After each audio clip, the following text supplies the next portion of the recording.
Okay, fever, it's not feeling well.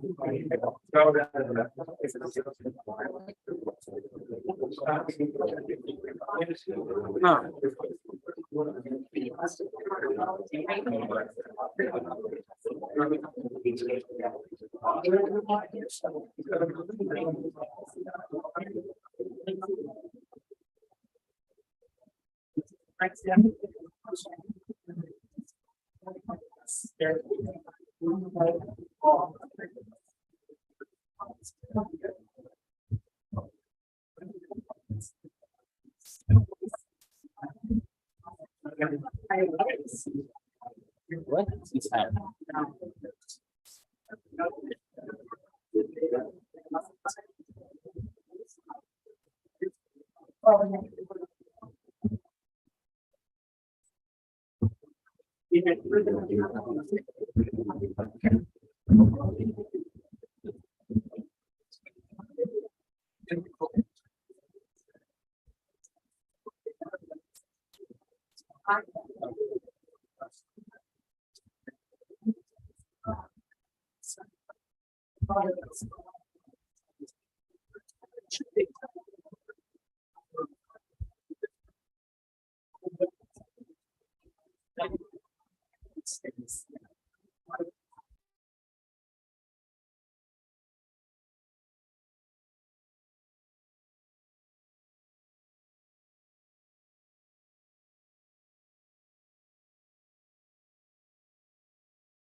I just wanted everyone to know this is being live streamed on YouTube and recorded. And will be available on the Pine Plains Zoning and Planning's YouTube channel. Also, Stan Harrison is here, and he is recording also as a private citizen, and he will be publishing his to pineplainsviews.com. And highly recommend you guys check that out anyway, because Stan's got a lot of great videos there. But that is the unofficial recording. The official recording is on our YouTube. All right, obviously, we're all here for the Carson-Power public hearing. I want to thank everyone for having interest in showing up, and all the letters I've received and the board has received regarding this project. And it's great to see lots of public engagement and participation in our civic duties and processes.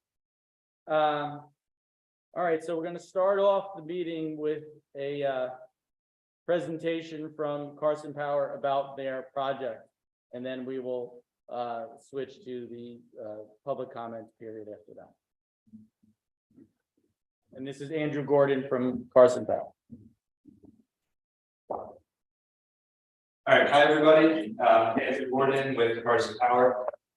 Here's my contact information. I'll leave it up for a second if anybody wants to grab it. It's also available on the Pine Plains website and all over our submitted materials. Thank you all for coming. I'm happy to share more details about our project. And there's a lot that goes into these projects. If I don't cover something that you're curious about or want more information on, again, our application is publicly available with the Pine Plains Planning Board and on the website. And if you reach out to me, I'm happy to provide additional information on anything that I cover here today. Andrew, if you could just take 2 steps down. There you go, good, right there. All right. Thank you. So we're talking about the Mulder's Corners solar projects.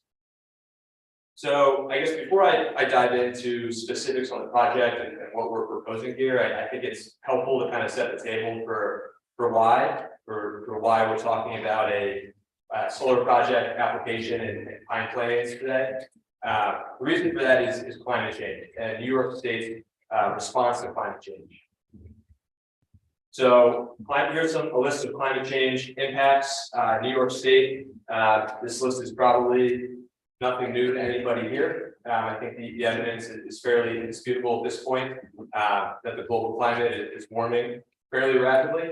And there's certainly, negative effects that will be felt in the Hudson Valley and the state of New York, from the rising global temperatures. So that is the driver for the solar project. And I'll try and connect the dots here on why. So climate change is largely driven by fossil fuel consumption and the emissions that come off of that generation. So the 2 largest sectors that contribute to CO2 and methane emissions is transportation, so fuel and vehicles, and electric power generation. So that is the fuel that is put into power plants that creates electricity that flows to the grid. So when you turn on the lights or when you charge your electric vehicle, downstream that's likely coming from a natural gas or a coal power plant, which is creating a ton of emissions. So transportation and electric power are the 2 largest sectors, and as you can imagine, with the electrification of vehicles, those 2 things go hand in hand. So in order to fight climate change and proactively try and prevent some of the negative consequences that I mentioned on previously, we have to proactively try and electrify both the transportation and the power generation sector. So that is the goal of this project. So here's New York's energy mix as of October of last year. So you can see the vast majority of electricity generated in New York comes from natural gas-fired power plants. There's a bit that comes from nuclear, hydroelectric. That is great. Those are both renewable sources of energy. The downside, it is incredibly hard to build additional capacity for both hydro and nuclear. It can take up to 10 years to site and permit a nuclear project. I think if we were proposing a nuclear project here today, there would probably be 10 times as many people in this room. Hydro is incredibly site specific. There are very few places in the world where you can build hydro facilities. New York has unbelievable hydro resource, but there are already a ton of hydro facilities in existence. We're talking about capacity on the St. Lawrence River and Niagara Falls specifically. So the goal of, what New York is trying to do, what the world is trying to do is move this one down by taking natural gas fired power plants offline and displacing that power generation with this bottom one, which is non-hydroelectric renewables that will largely be driven by solar and wind coming online. So again, the goal is to bring this bottom bar out in order to bring this top bar down and displace the natural gas fired electricity generation. So New York State's role in the energy transition. New York has been incredibly proactive in addressing climate change. It has some of the most aggressive renewable energy and zero emissions goals in the country. So in 2019, the CLCPA, the Climate Leadership and Community Protection Act, was signed into law, has a target of 70% zero emissions electricity by 2030 and 100% zero emissions electricity by 2040. Those are incredibly ambitious goals, So in order to accomplish those goals, New York State is creating market programs to decarbonize the state's electricity resources.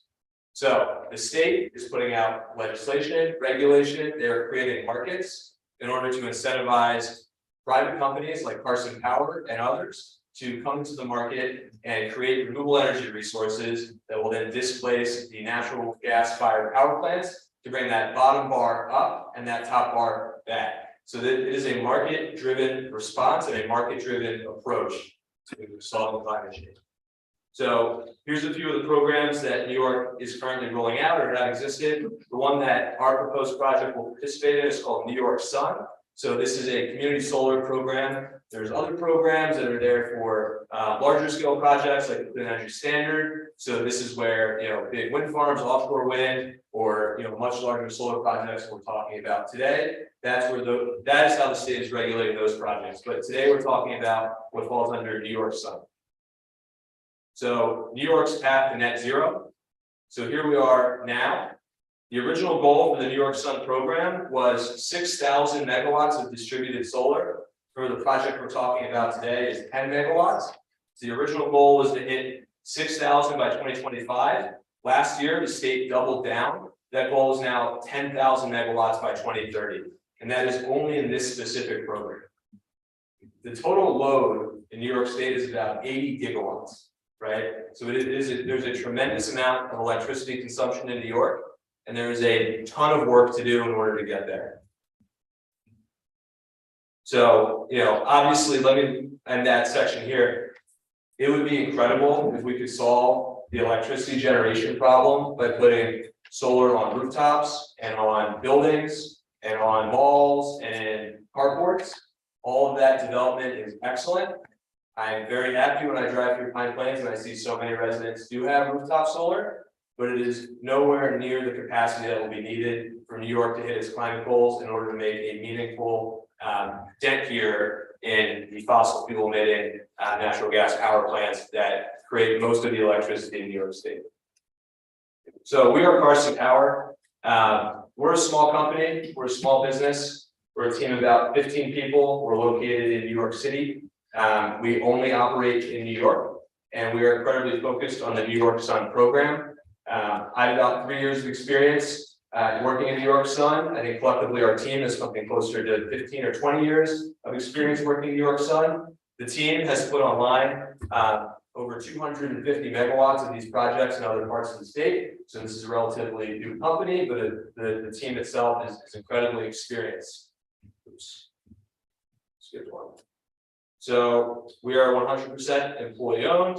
And our goal here, like I said earlier, New York State's response to the climate challenge and the energy transition is market driven.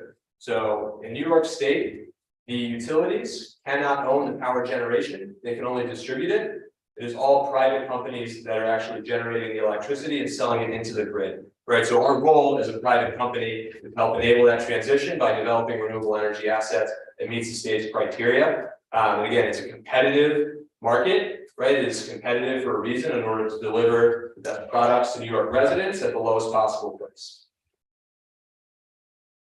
So Pine Plains' role in the energy transition. So as you can imagine, the big one here is enabling renewable energy resources to come online, right? And that happens in a few ways. One of those would be, smart regulation on solar. So the town board adopted, it was local law number 3 of 2022 on October 10th last year, regulating solar in Pine Plains. So under that law, our proposal would be regulated as a tier 3 installation, and tier 3 installations are permitted use in R zone parcels. So the 2 parcels that are hosting our project are both zoned R. That is on Pine Plains. So when we're looking for suitable places to site these projects, there's a very long list of things that we're eventually looking for, but here's the short list. So number 1 is accessible solar resource, right? So this project is going to be consuming sunlight and turning it into electricity.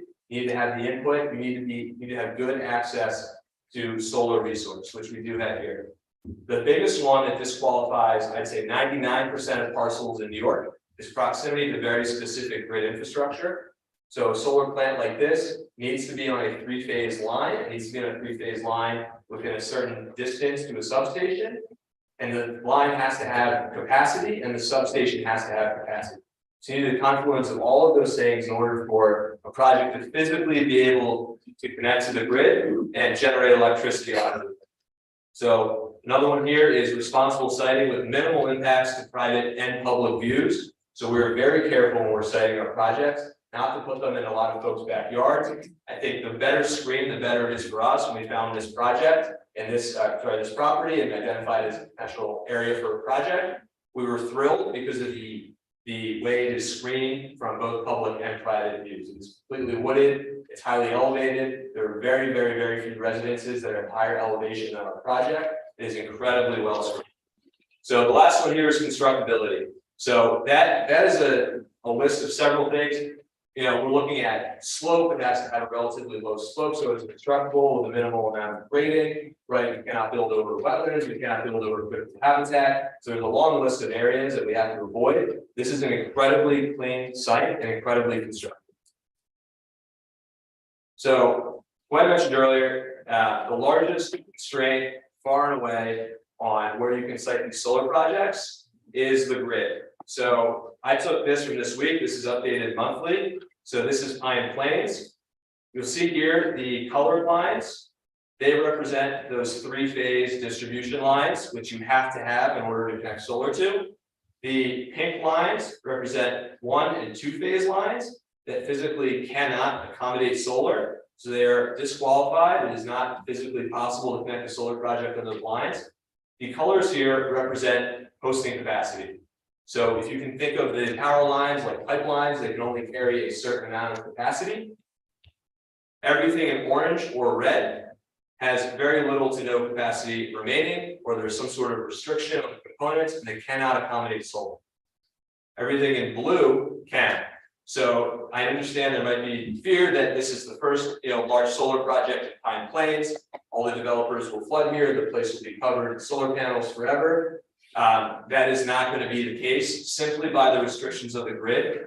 There are very, very, very few places in Pine Plains where solar can be accommodated. You'll see here, relative to Pine Plains, is where we're proposing our project site. We're directly adjacent to the Boulder's Corner substation and 2 blue circuits that can host our project. There are probably 3 or 4 parcels total in Pine Plains that could ever host a project like this. So community solar. So I mentioned New York Sun. That is the state program that our project is participating in. And the way that community solar works is the entire concept behind this is that those who cannot put solar on the roof for whatever reason, whether it's economics or the roof can't handle it, they don't own their home, they don't know how to do it. I think those of you who have put rooftop solar on your home have probably had some sort of nuisance doing so, whether you're dealing with the construction or dealing with contractors, etc. The entire idea behind community solar is that those who don't have access to rooftop solar can subscribe to this project. So that means when it comes time, if you want to subscribe to the project, you'll submit your utility account. They'll look at how much load you consume annually, and they will match that to the project. So somebody who consumes X amount of X amount of energy annually will end up, being allocated a percentage of the solar project.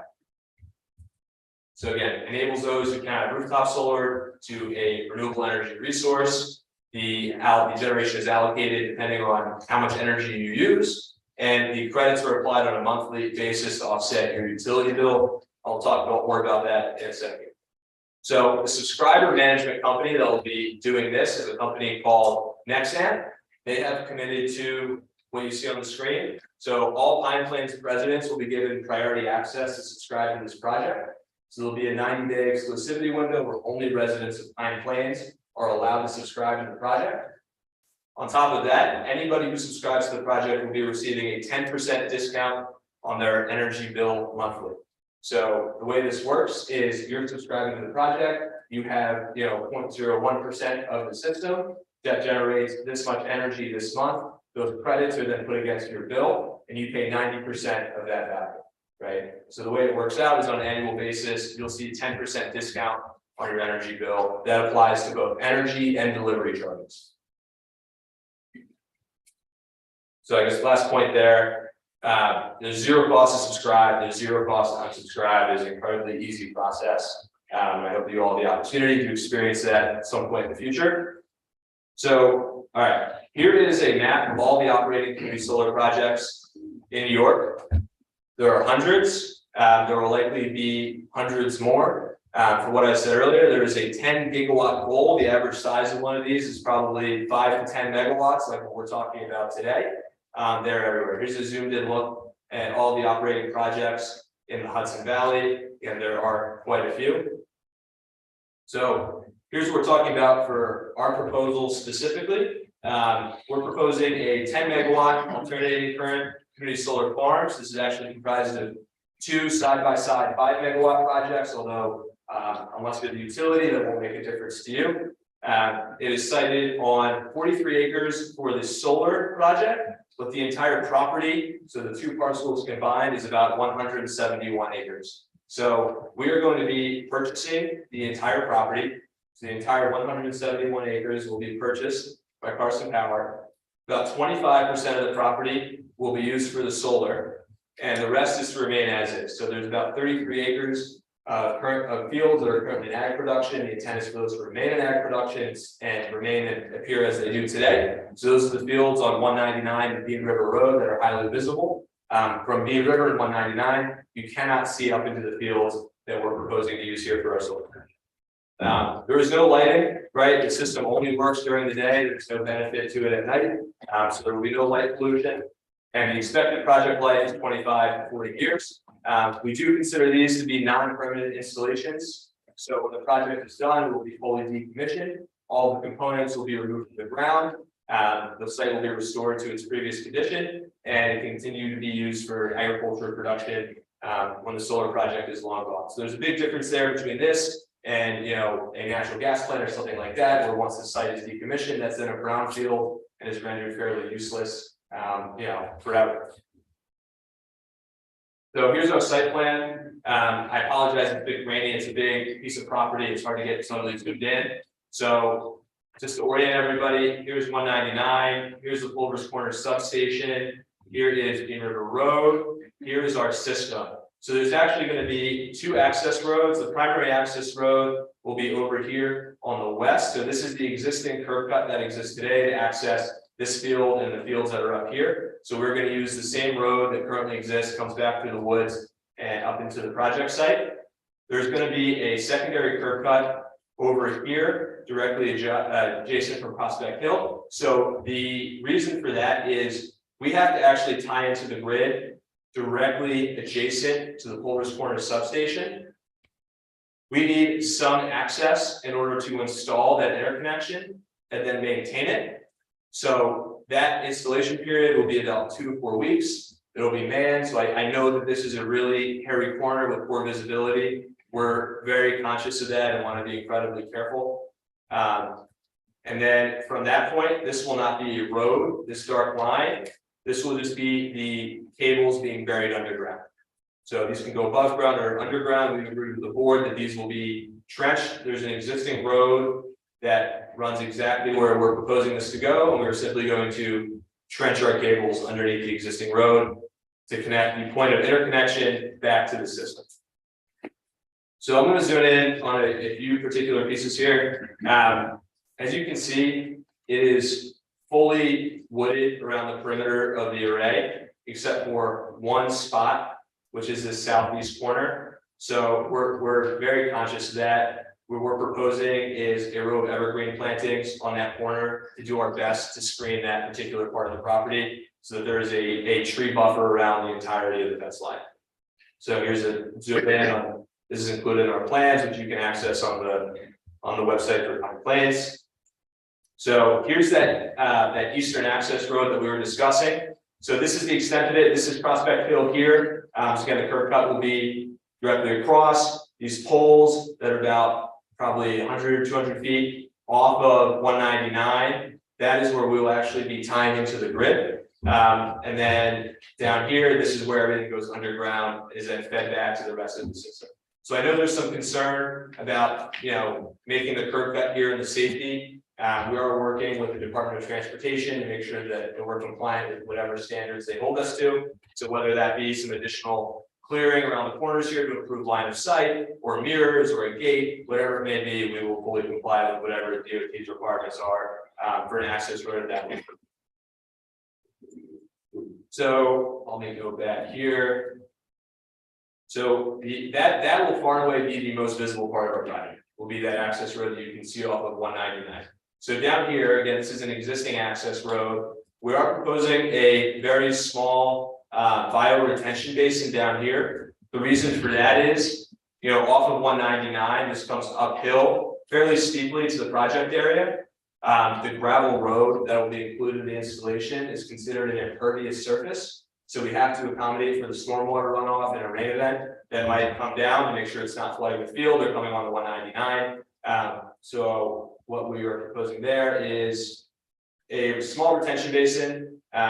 It'll look more or less like a small indentation. There'll be plantings in there, so you will not really notice it off the side of the road. It will not be fenced in. We'll have the same seed mix, which is wildflowers and meadow grasses that we're proposing to plant underneath the solar array post-construction. So again, it'll look a lot like this. This is another bioretention image I found online. Again, small indentation. You see these all over the place with wildflowers and meadow grasses growing within it. So something else to touch on is the limits of tree clearing. So a very conservative estimate that we provided to the board is 20 acres of tree clearing within the fence. So this white line here is what our proposed fence line is. So obviously any tree that is within our fence line will need to be cleared. There will have to be some clearing outside the fence line as well. So clearing and trimming. We're going to provide to the board, hopefully this week, an analysis which lays out exactly which trees will have to come down and where. It's highly dependent on the quality of the trees, the height of the trees. If they're in jeopardy of falling and damaging the fence or the system, they're likely to be trimmed or cut down. If there's trees that are going to cause some really severe shading on the solar array, those will also have to come down. So that will be in the neighborhood of 5 to 10 acres, and we're going to provide that exact number to the board once we have it. So we are, hoping to minimize clearing to the greatest extent. It's expensive for us to clear trees. We want to clear as few trees as possible. So plantings within the fence, I touched on earlier, it's going to be a mix of native meadow grasses and pollinator-friendly wildflowers. So again, this is hard to see, but this is a list of all of the native species that will be planted underneath the array. So post-construction, this will be planted. It'll take within a few months, and ideally in the summer, it would look something like this. This is actually a really great representative image. This will look a lot like what our project would look like. If you were to come all the way up to the fence line, and by nature of where this project is sited, if you did that, you would be trespassing. So this is an agricultural based fence, so it's a bit different than the traditional chain link fence you might see around like a substation or another industrial area. Again, the goal is just to keep people out, not animals. So this is a bit of wider gaps to allow birds, insects, rabbits, whatever to get through. Again, this is a really nice representative image of what our project might look like, except for the nice bee boxes that somebody put here. Another example that's probably somewhat different, pollinator species planted underneath the array. And again, our project, once constructed, will look extremely similar to this. So existing conditions, for the board's request, we went through a series of visual renderings. This is shared online, but I'll go through it here with you as well. So like I said, the eastern access road right next to the substation will far and away be the most visible part of this project. So this is the image of what it looks like today. This is the image of what it will look like after construction. So no signage on the road, just a gravel access road. You can kind of see back here are some additional utility poles that look a lot like this one. So that is to facilitate the interconnection. Again, it'll look like standard poles that are on the side of the road all over town. So also as we go through these, you can kind of orient yourself up here. So this is on 199 looking south. This is our next one. It's on 199, also looking south. This is that field right here that you can kind of see here. No solar being installed there. It will continue to be used for agriculture. So if 199, you look up, you will not be able to see anything close to the solar array. So post-construction, it will be the same. Existing conditions. So here we are a little bit further down 199, and we're looking southwest. So again, this comes uphill a lot. You cannot see the array. So existing conditions, post-construction, they look the same. You cannot see through these woods to see the project. So now we are on Bean River looking southwest. Same thing today. Once the solar is installed, there's no difference. You cannot see through this tree line to see the project. Last one, another one from Bean River looking west. And it's the same story. So I'm going to go through these fairly quickly because I included a lot of them. If you look up here to the left, you can orient yourself or where we are in the array. So the images I just went through are from public access looking up, so trying to see the array. These are from the perimeter of the fence line looking out to see what you can see from the array. So these are from last week. So this is the heart of leaf off conditions. You can make out the ridge lines through the trees. If you squint really, really hard, maybe you can make out something, but there is very, very limited view shed from the system looking out and therefore looking in on the system. So again, look here to orient yourself for where we are. And this is the direction that the image is taking. So this is the northeast corner of the array looking west. So northeast corner of the array looking north, same thing. You can make out the ridge lines, but this forest is pretty dense. I'll also point out here, the limits of our shading and trimming and cutting outside of the fence line, that 5 to 10 acres, that will primarily be on the south and a little bit to the west or southwest, very little to the north, simply by nature of there is no shading implications of high trees to the north. So again, this is the perimeter of the fence looking north. So west side of the array looking west. Southeast corner of the array looking north. Southwest corner of the array looking west. Again, ridge line, not much else. Southwest corner of the array looking south. This is the center of the array looking northwest. So this one I will say, if you look here, we are currently proposing some panels to go where these first rows of trees are. So some of these highest trees, that tree line will be reduced, but it should not go below the ridge line from the center point on the array. Some of these immediate trees in front will be cut down. Again, it goes out for a bit before it goes downhill. And we think that that view shed of that ridge line will be maintained. Southwest corner of the eastern array looking south. Southwest corner of the east array looking southeast. Southeast corner of the east array looking east. And then this is the same thing looking south.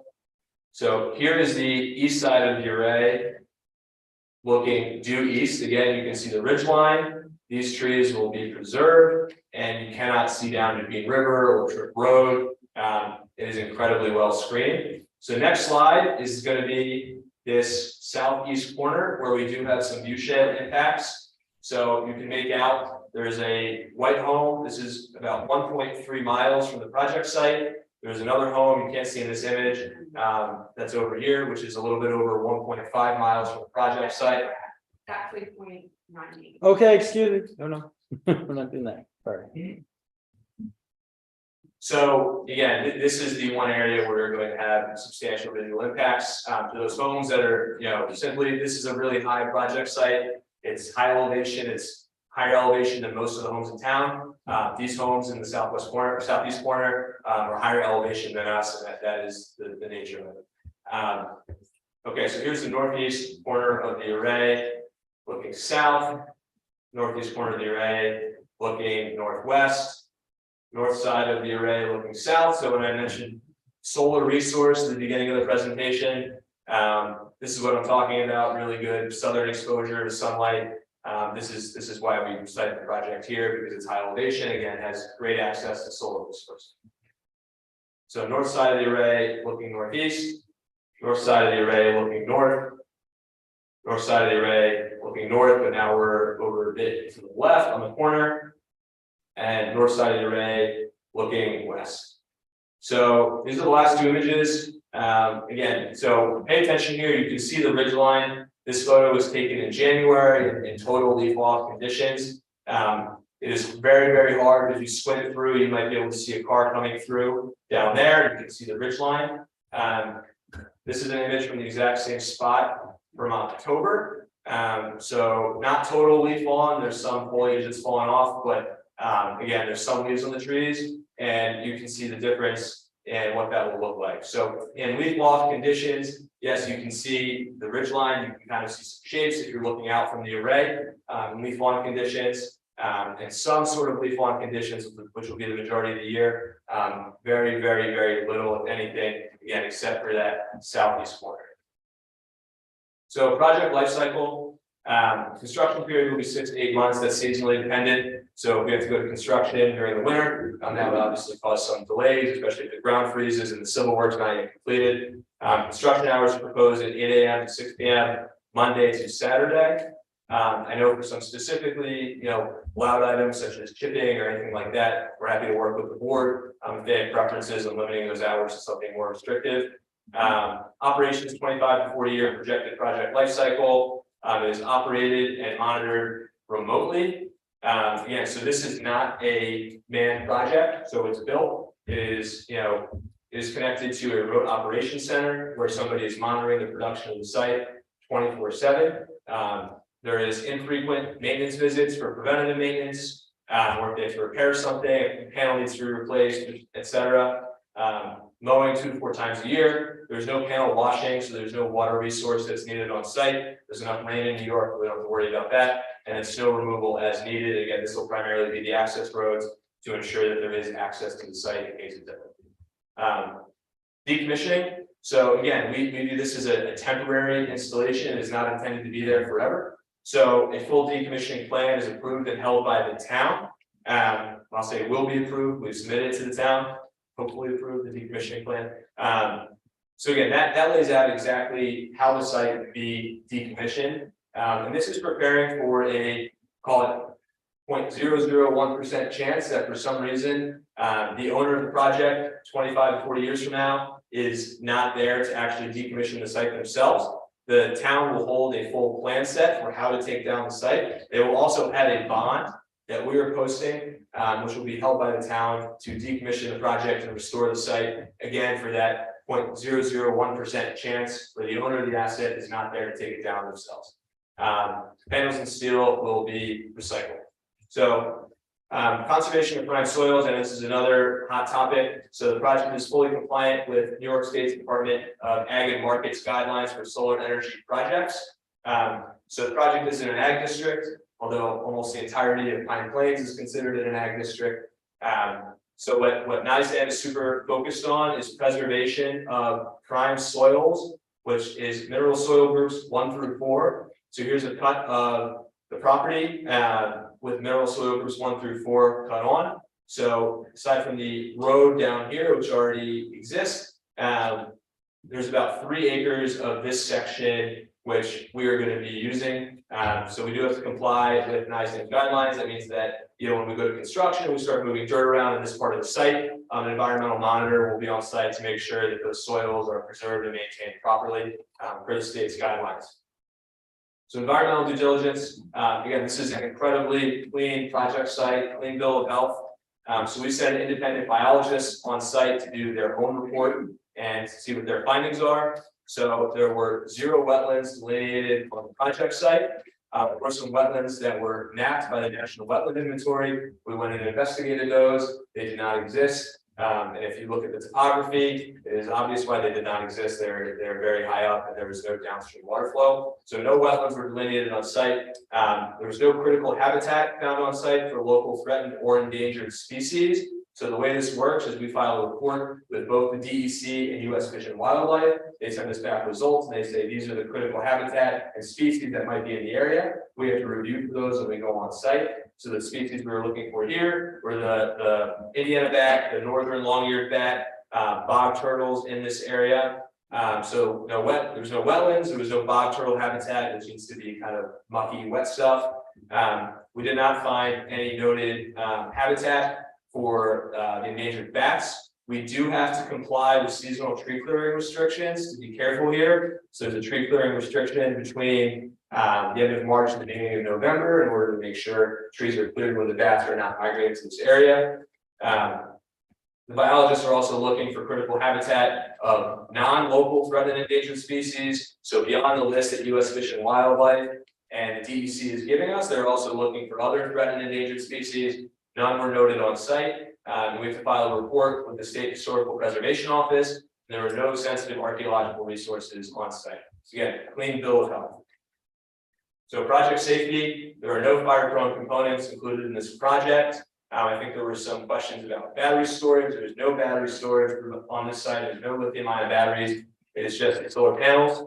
Panel materials are non-hazardous. They're primarily silicon, glass, and metal frame, and the wiring. All components are UL certified, which is the standard in this industry. Site is compliant with the National Fire Protection Association standards. We'll also consult with the fire department to make sure they're comfortable with access to the site. So road width, turnarounds, getting through the fence, all that good stuff. The fire department will of course have full access in case of emergency. They will have a key to the fence so they can always access if need be. Site is remotely monitored 24/7 by the Remote Operations Center, and we'll have safety signs posted on the fence surrounding the system. So like high voltage, don't enter, phone number to contact somebody if needed, all that good stuff.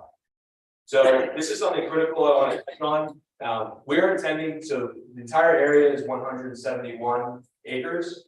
We're intending to conserve the entirety of the 171 acres. So that includes the 43 acres that will be used for the solar project. So we've been working with Scenic Hudson on a conservation plan for the property. So, part of that deal will be the solar farm will be a permitted use in the deed restriction for its life. Once the solar farm is removed, 25 to 40 years at the end of its life cycle, it will be removed, decommissioned, and at that point, the site will be completely conserved, right? With the only ability to use it for agriculture, as a typical conservation easement goes. So the key here is that we are preserving the visible fields on 199 and Bean River for continued agricultural use. So this entire 171 acres will not be developable in the future for any other use, be that residential or commercial or otherwise. So property taxes, this is one of the big benefits to all the taxing jurisdictions.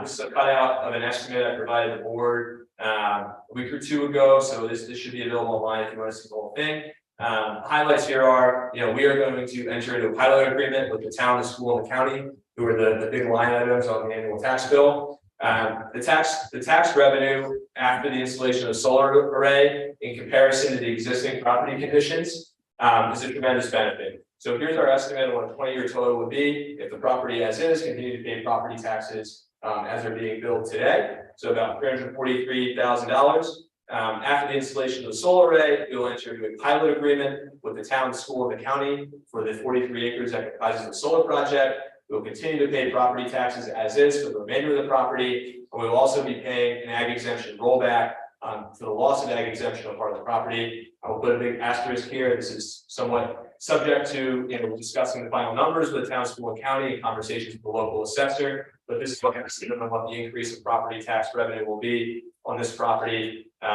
versus what it is today. So project benefits. So in a nutshell, local economic stimulus during the construction period. So 6 to 8 month construction period. That's jobs, that's local subcontractors, and that's a lot of folks in town who are spending money and spending time here. Substantial energy cost savings for subscribers, so no cost to sign up. You can see a 10% discount on your monthly energy bill if you participate in the project. Enhanced grid resiliency, there is no power generation in Pine Plains aside from the school project that's actually flowing into the grid. So if you turn on your lights in Pine Plains, that electricity is being imported from somewhere outside of Pine Plains. This would change that. Local electricity generation, a step towards energy independence for Pine Plains, again, local energy generation, accessible solar energy for the residents of Pine Plains, so those who cannot do rooftop solar. This makes a clean, renewable source of energy available to you. A 4x increased tax revenue from the property, and the carbon calculator, which is a displacement of about 13,000 metric tons of CO2 from fossil fuel generation annually. This is the equivalent emissions for about 1.5 million gallons of gasoline burned annually. So really, really tremendous step in displacing fossil fuels we talked about at the beginning and the emissions that they create. All right, that's it. Thanks for bearing with me. Okay, thank you, Andrew. What a couple of things before we get into the public comment period. First of all, I want to introduce the board here. My name is Michael Stabile, chairperson.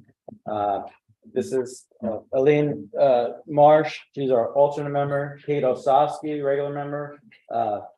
Ethan DiMaria, regular member. Steve Patterson, regular member. Al Blackburn, regular member. Vicky Sirocco, that's vice chairperson. Dick Hermans, regular member. And next to Dick is our engineer, that's George Schmidt. And next to him is our attorney, Warren Raplansky. And our other alternate on the end there is Scott Cavey. I just wanted to go over this how we got here as far as the solar law, just a little history behind it. You know, solar was not an approved use in the town up into I think it was like the end of 2018 or 2019. When the town passed a moratorium on solar installation while they worked on the law, but also quickly passed a Pine Plains Unified Solar Permit, would allow people to put solar on their roofs of their homes or businesses. Anything on the ground was not permitted at that time. There was a solar committee that had hearings and input from the community, as well as, it was something like 8 or 9 members on it, and worked on drafting the guidelines for a law. Of course, the pandemic interrupted the adoption of the law, and there was many delays, and that's why it only got passed last year. Last year, passing of the law allowed tier 2, which is any solar generator, if you want to have off your roof, ground mounted solar in your yard, or a business wanted to have it in their yard for the purpose of powering that property. No, not selling it back. Besides the 110%, I don't know if anyone has solar, you're allowed to connect to the grid, and Central Hudson will pay you for some of that solar. But any sort of commercial generation of power was not allowed either until this law passed, and which it did last year. And that's what we're talking about here, a tier 3 community solar installation. Now, there's actually another tier higher than this, the super huge utility grade solar projects. Maybe Andrew, you might know, how many megawatts are those usually? Usually 20 or more. 20 or more. I think there's one going on up in Copay that the state has taken out of local hands. You basically send a letter saying what you think about it, and they don't even do seeker review or anything, and those can just get slammed in any community in the state. So this is obviously, we want to have control over this process and regulation of these community-based solar, the tier 3. And that's why some of and I know Andrew hit on a lot of these, but I just wanted to go through some of the safeguards that we put in place. First of all, we made the lot coverage in order to preserve large parcels and encourage the developers to combine parcels in order to get better lot coverage, in order to, again, reduce the, not necessarily hide, but reduce the chance that it's something people are going to be seeing in their view sheds or along the public roads, et cetera. There's lots of regulation here. We're as a board, we are to take into account with any sort of lighting on the site, security, fencing, grading, clearing of vegetation, impacts on rural character, farms, farm structures, ridge lines, screened from parks and roads and public spaces. The applicant is to describe a continuing PV photovoltaic maintenance plan and property upkeep. They have to show us how it's impacting agricultural lands and prime soil. The prime soils, that's in our regular code, regardless of solar, any sort of development on prime soils. Natural vegetation, habitats,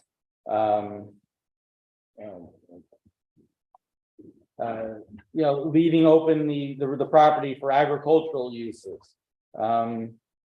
Anyway, well, I just wanted to briefly go over that. So you can obviously see that in our code. If you look up our laws online on eCode, you can see those provisions that are in there. And those are some of the things that we will be evaluating for this project.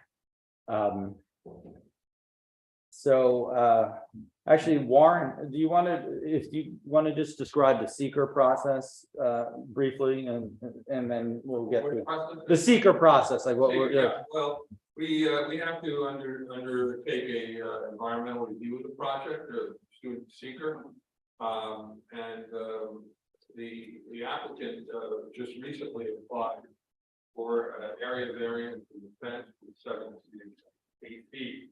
So when we disseminated for lead agency, we have to notify all involved agencies. This is the type 1 action of the seeker of our intent to act as lead agency for the environmental review. We sent it out to all the involved agencies that were identified in the original long form environmental assessment form. Recently, the applicant has applied to the zoning board of appeals for an area variance for the fence.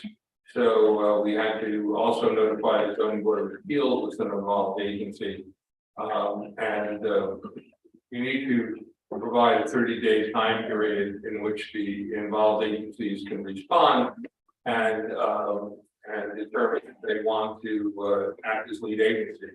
I think we've received from all the involved agencies so far, except for the ZBA, a notification that they defer to the planning boards of Pine Plains, but unfortunately we cannot declare ourselves to be lead agency for the seeker review at this point until the 30-day period for notification to the ZBA has expired. So we expect that will be done probably at our next meeting.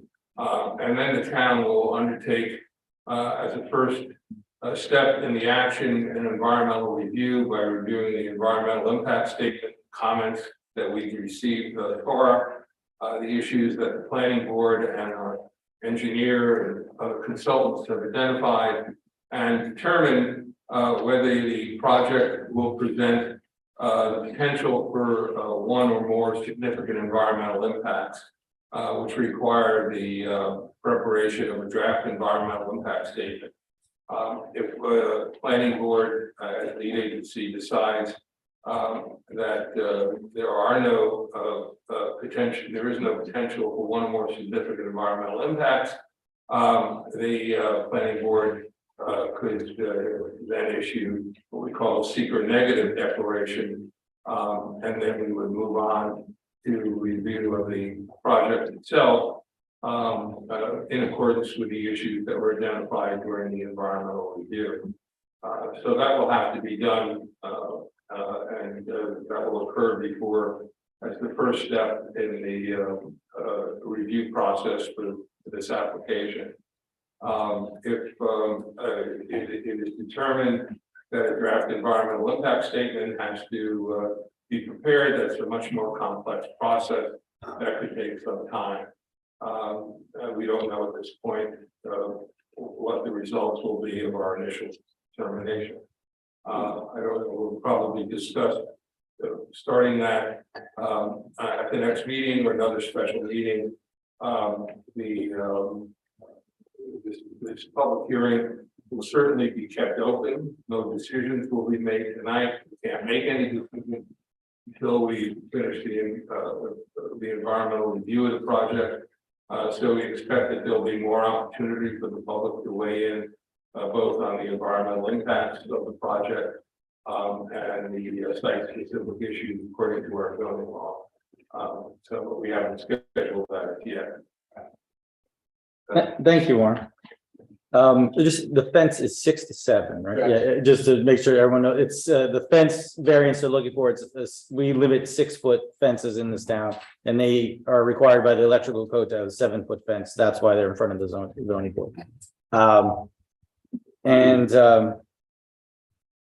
Okay, Brian, we get the microphone ready. We're gonna have the people that are gonna speak are gonna come up over here by the American flag here.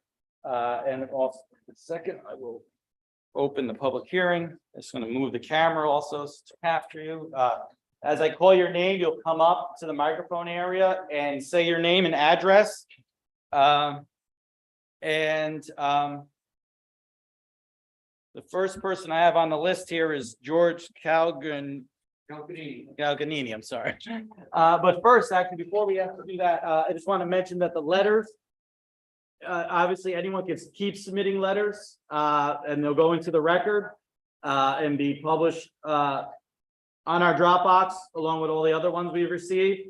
And of course, circulated to the board. Excuse me. Circulated to the board. I had another point, but I forgot. Okay, so I need a motion to open the public hearing. Oh, right. Thank you, Kate. Yes, it's 3 minutes to speak. I will be keeping a timer, and then I will let you know when it's down to 30 seconds. I'll just tap on the table here or something like that, and you'll know you have to wrap up. And we're going to be strict about 3 minutes. There's a lot of people here, a lot of people to hear from. Anything else? Did I forget? Oh, I think it's, yeah, so just come up and mention your name and address. First, can I have a motion to open the public hearing? All in favor? All opposed? All right, public hearing is open. Sorry. Michael, if I could just add one thing before we start the public comment. It's not the intention of the planning board to enter into a dialogue with the speakers or to answer questions, or to have the developer answer questions tonight. All of the questions that are posed by the members of the public who speak today will be reviewed by the planning board and the consultants, and we will respond to those questions as we deem appropriate. So please don't try to get into a dialogue or question and answer with any board members. Thank you.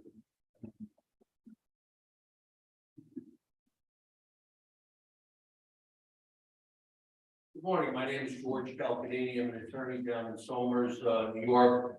I've been retained by Rory Gaines, who's the trustee of a trust that owns property at 501 Dean River Road. I've been retained to discuss and advocate for their interests with respect to this property very close to the subject property. I would like to open with comments about the secret issues, and I believe it is correctly classified as a type 1 because it is a non-agricultural use in an agricultural district. And actually it's also a commercial use in a residential zone. So there's multiple reasons why this should be classified as a type 1. And as a type 1 with the size and the magnitude of this project, I believe it really should require a draft environmental impact statement, not just a short form environmental assessment. There are a number of impacts. Ironically, the applicant talked about agricultural issues and impacts of climate change. But it's my understanding that all the science is that the increases in global temperatures have actually increased crop production, not decreased it. So that's really not a factor in its favor. On the other hand, taking out 45 acres of property in an agricultural zone is a significant environmental impact. That ties in with the agricultural markets law, which basically imposes a duty on the governmental subdivisions to preserve agricultural lands. This is taking that away. The other issue that now when we talk about your local laws in general and specifically the newly enacted special use permit law, types 1 and types 2 are for accessory use, and this is the type 3, which is not really an accessory use. But there's a list of factors that you need to consider, and those, one of the most significant ones is the visual impact and visual eyesore that this project will bring to the neighborhood. Although the applicant claims that there is little or no visual impact, it's my understanding that in fact the people that are to the east of the project and traveling along Bean River Road will see the project. So, and based on that dispute of fact, if you will, I would suggest that the planning board should see to it that there's, as part of the EIS process, a independent site study that could go out and on notice to the neighbors, you know, the entire area where all the arrays are going to be should be marked with something, you know, reflective or visible, and then give the community notice for a couple of days so they can then drive by, look out their windows and see, and then they can report back to this board. Yes, I saw it on, you know, Tuesday and, you know, such and such a time. That's an important criteria. Other issues, the applicant, the application indicates that there's steep slopes on the project. Well, steep slopes and coupled with these non-porous panels of 45 acres, is that me? That's you. I have a lot more. I just refer to my letter that I submitted. I can go on. Next up is Leanne Teamer? Fremar, sorry.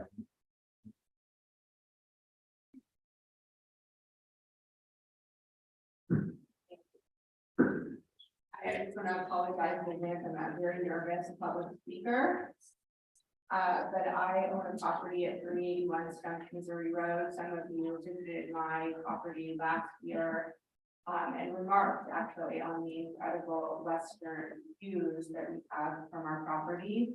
Our property is less than 1 mile as the crow flies to this property, and our property sits at 1150 on the topo and looks down upon this property. We are very concerned.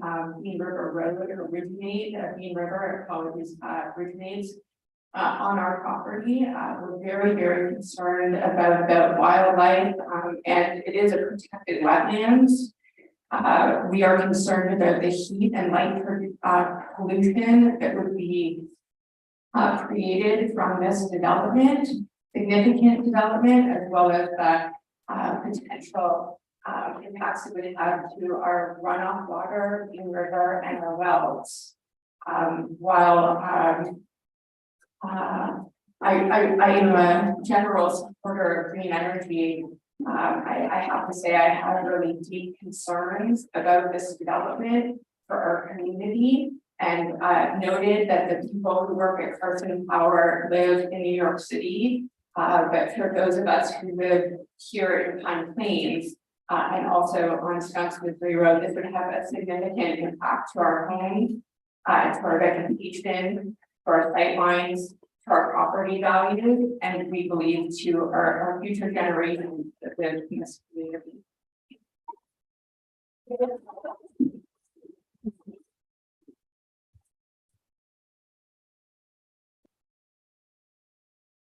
Next up is it Jackie Elliott? Yeah. Oh.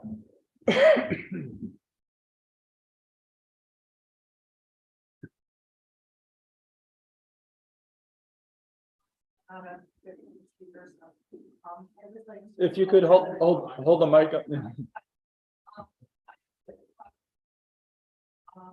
I'd just like to agree with the previous speakers and, say that I find it inconceivable that I will not be able to see these panels. The size of the installation will be bigger than my entire property, and right now I can see the fields and farm, the agricultural production from my property. I would like to have some confirmation, as described before, some kind of, I guess, approximation of what this will look like before we commit to any kind of. That's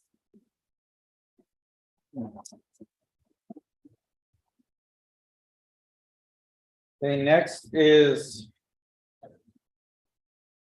I'm Barden? Is that Barden? I'm sorry, what is your name, sir? Florida, Barden, okay, you're close. you're close.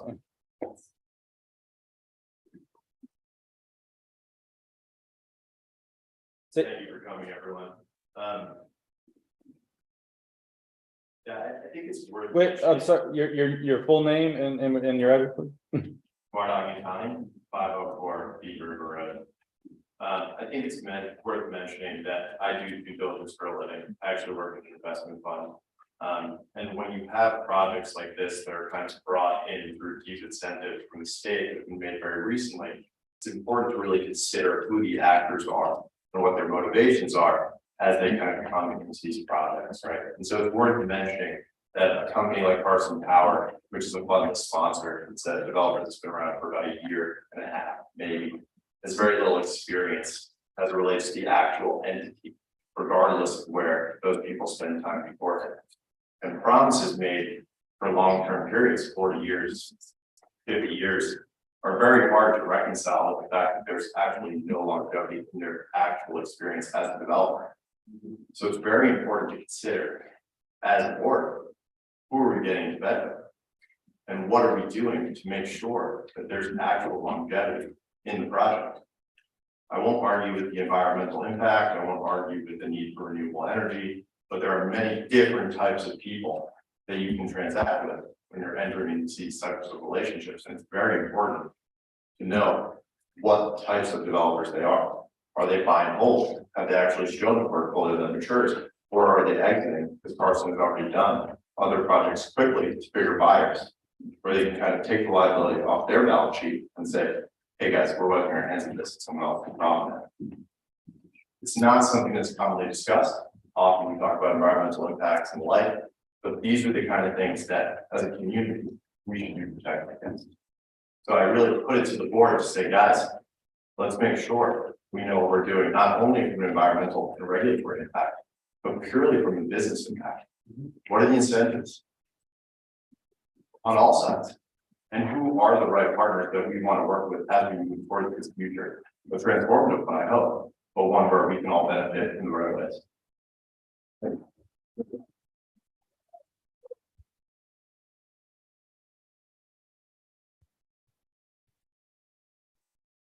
Okay, next up is.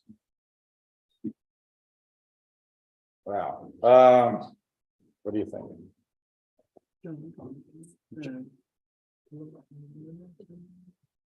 Is it John F? And then. Okay.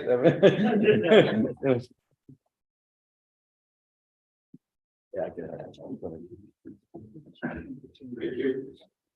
Thank you. One of the money for bringing out, I think, it's a testament to, just how concerned. we are. I'm sorry, did you say your name and address? Please? John Eckhart, live at 3813 Route 199, which is almost directly across from the substation. My concerns are, how much traffic is going to be generated with, materials and people going in and out of the access roads, and what kind of, impact that's going to have on the traffic situation there. Also, of course, the property values, with this being right in, our yard practically, you know, how much of the impact is that going to make on to our property value and, I mean, I love the idea of green energy and, all that that represents, but, do we need to,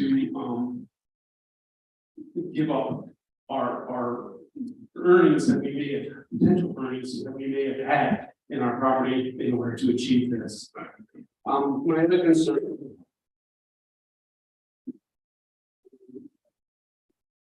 is for the dangerous electromagnetic radiation that can be produced from these energies being produced in the area, and how, and I know that that can be a life-threatening issue, and how much of that will be generated and or protecting the public from. Also, the effect of the glare and the heat on our local wildlife, like the birds that fly through the area. I know that in the area over in California and stuff like this has been admitted that they've had issues with birds being negatively affected by it. I think that's all I have, all my concerns that I have. Thank you. Next up is Betty Peck.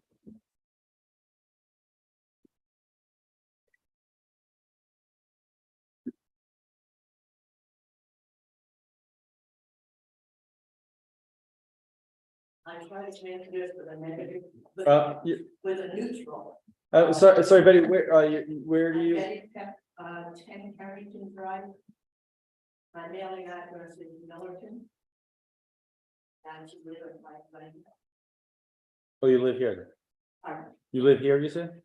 The property is in Pine Plains, the mailing address. Oh, that's, okay. I'm trying to be neutral about this, but I also want to look at all the aspects. I have heard, and I don't know for sure, that the some of the things that make up the panels are not recyclable. And I think about the long-term effects. You know, it's going to be decommissioned, maybe there's stuff that's going to be taken out of the area, but it's going to go on somewhere.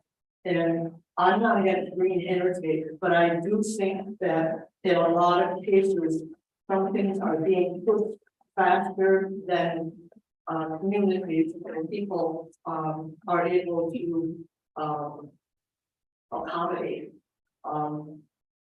And I wonder, like, you say this is about a 20 or 30 year project. What happens after that? You know, but again, I just kind of like to know all aspects of it.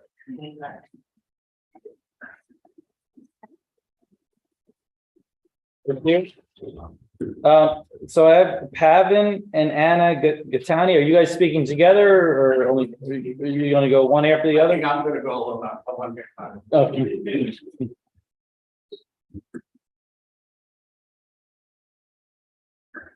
Good morning, board members. Good morning, everybody who's attending this public meeting. And your address, sir?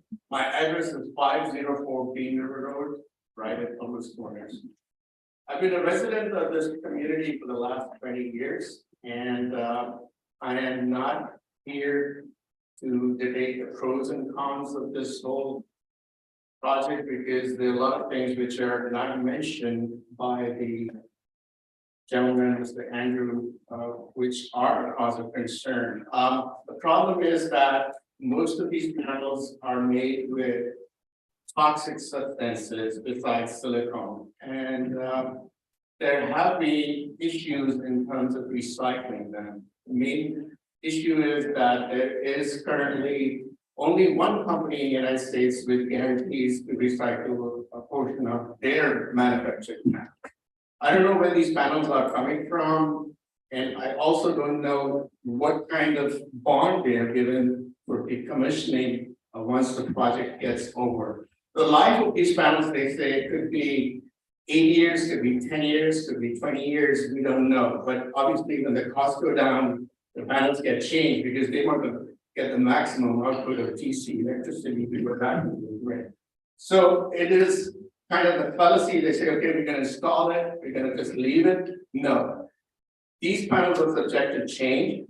They're hazardous. Certain communities in the United States require hazardous permits to handle this kind of setup for transportation, for logistics of moving. And there are other issues which are not shown in terms of the assessment of the whole project. There are issues that they say that you're not going to wash these panels. Well, okay, that's fine, but what happens is when there's a lot of snow on these panels and the snow has to get wiped out, it gets into the soil. There are other issues that we don't know yet. I mean, I've been living on the periphery of that whole area, and I see a lot of times we have thunderstorms, we have electricity, some of the electricity, lightning strikes at trees, there's fire hazards. There's, I know they can mitigate that, we're not here to argue about that, but there are a lot of other concerns as well. The concerns I have is basically the water being polluted from this kind of project. It is going to affect me as a direct neighbor, because obviously the water level is very low, it's only 4.18 feet in some areas. When I have holes in my property, I get water within maybe 6 feet. And this is one of the prime concerns, besides all the other environmental aspects. And I think the town should consider, besides Carson, what other alternate companies are there who can give us a better deal? I mean, have we looked at other companies which can provide us a better deal for the town, for the community, which can give us better understanding in terms of, how can we, I guess my time is up. Time is up, sir. Thank you.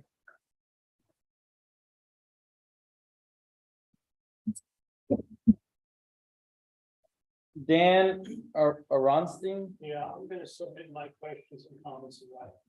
Okay. Thank you. Did you already email us? Yes. Okay. Robert.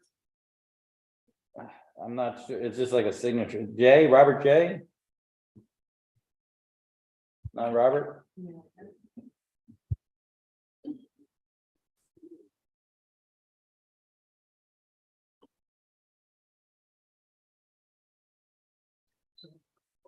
You didn't teach your eyes,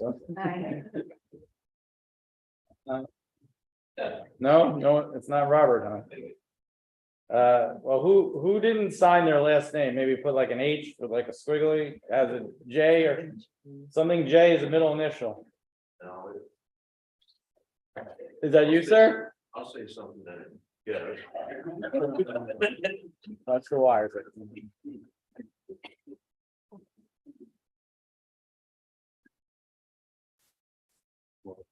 No, Your name and address, sir, please? Hamilton, So, 260 Trent Road. so it's Robert Hamilton? Yes. Okay, great, thank you. I lived on that road for 69 years. So I've been there a while. I can see that, I can see the top of the hill from my house, or two houses. We are also the group that uses fields for agriculture. So I'm very familiar with the whole thing. I'm somewhere in between what to do with it, sell, but I can't, I don't know. I knew that a large number of people would show up because it's not any company isn't going to come into town and push us out, do what they want to do. I understand that, and I'm happy to see as many people showed up today. And I spoke with Andrew. I spoke to him on the phone. That maybe it's a good thing. Well, I guess we'll see where it goes. And my grandson, which was, and also lives next to me. I am very aware of what hill is up there. So. I'm still deciding my vote, but we'll see where it goes. That's all I have to say. Thank you.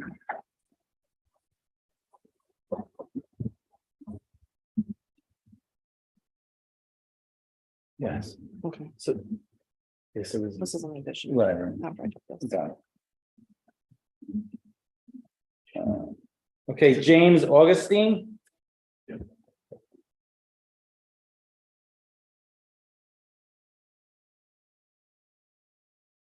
I just. Hey, thank you guys. My name is James Augustine and I reside on 104 Prospect Hill Road. I've been a full-time resident of Pine Plains for the last 25 years. My mother served on the Dutchess Land Conservancy and she was a founding member of the steering committee of Pine Plains United. I've also served on the board of the Bard Music Festival and the advisory board of the Dutchess Land Conservancy, and I'm a realtor who works full-time in the Hudson Valley. As immediate neighbors, we received a certified letter on the project from Berman on January 17th. That was mailed January 12th from Albany. As the public hearing is scheduled today, January 21st, and written replies were requested by Friday, January 20th, it left us very little time to prepare and understand this project. Obviously, there's popular demand in our country right now for the implementation of alternate energy solutions. How and where we construct the new power plants that will facilitate the distribution of clean energy is crucial to the future of our landscape and environment. It's probably no surprise to you all that the majority of my neighbors, both immediate and more distant, do not want this project and its proposed location. There are health risks caused by the equipment. There are hazardous materials, general disruption, noise pollution, and habitat destruction is significant. The risk of falling property values nearby is also significant, as people do not want to live near large-scale solar plants. If I were in this business, I would look at appropriate sites where the landscape's already been altered, where supermarkets now that are abandoned and parking lots and government centers that aren't used. Why not approach these areas with a creative and responsible solution for renewable energy? I ask you all to please consider these points carefully as you make your decisions that will affect the town in perpetuity. Thank you.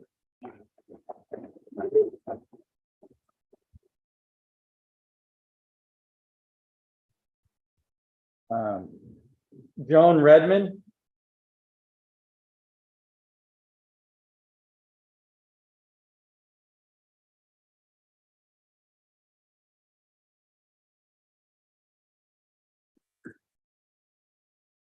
Thank you. I'm Joan Redmond, 134 Johnny K. Hollow Road, Pine Plains. And my comments are addressed about threatened and endangered species and wetlands. So the applicant conducted as part of their due diligence, a field investigation for 110.4 acres, November 9th, 2021. And that's out of a total of 168.9 acres. Oh, sorry, I'm sorry. Well, I noticed. No, I forgot to reset it, sorry.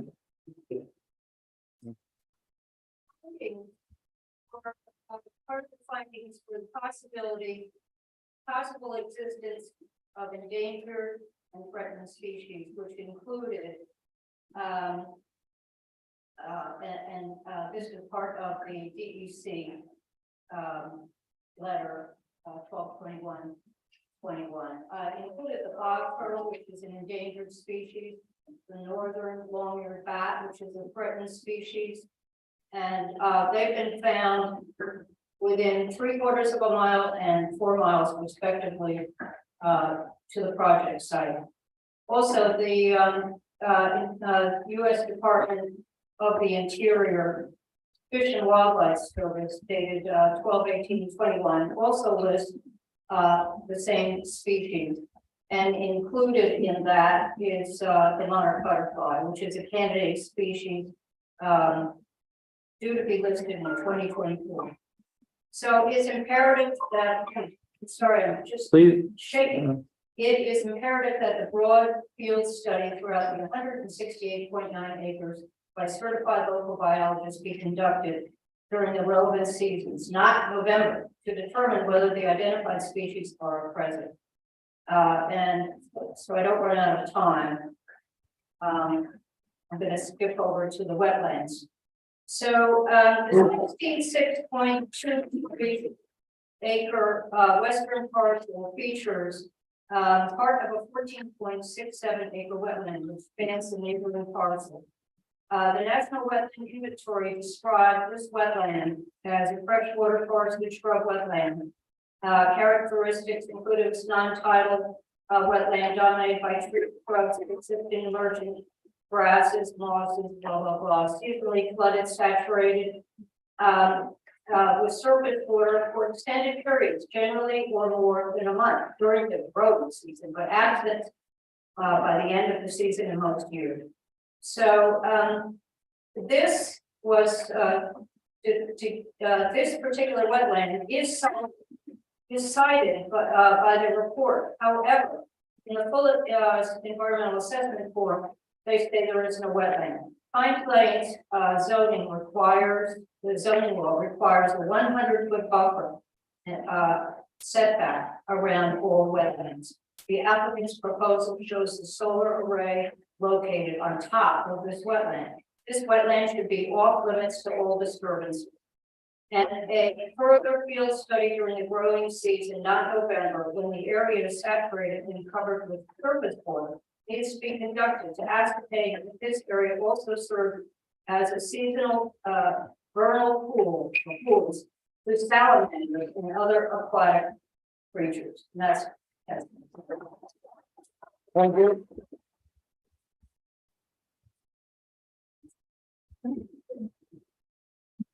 Jane?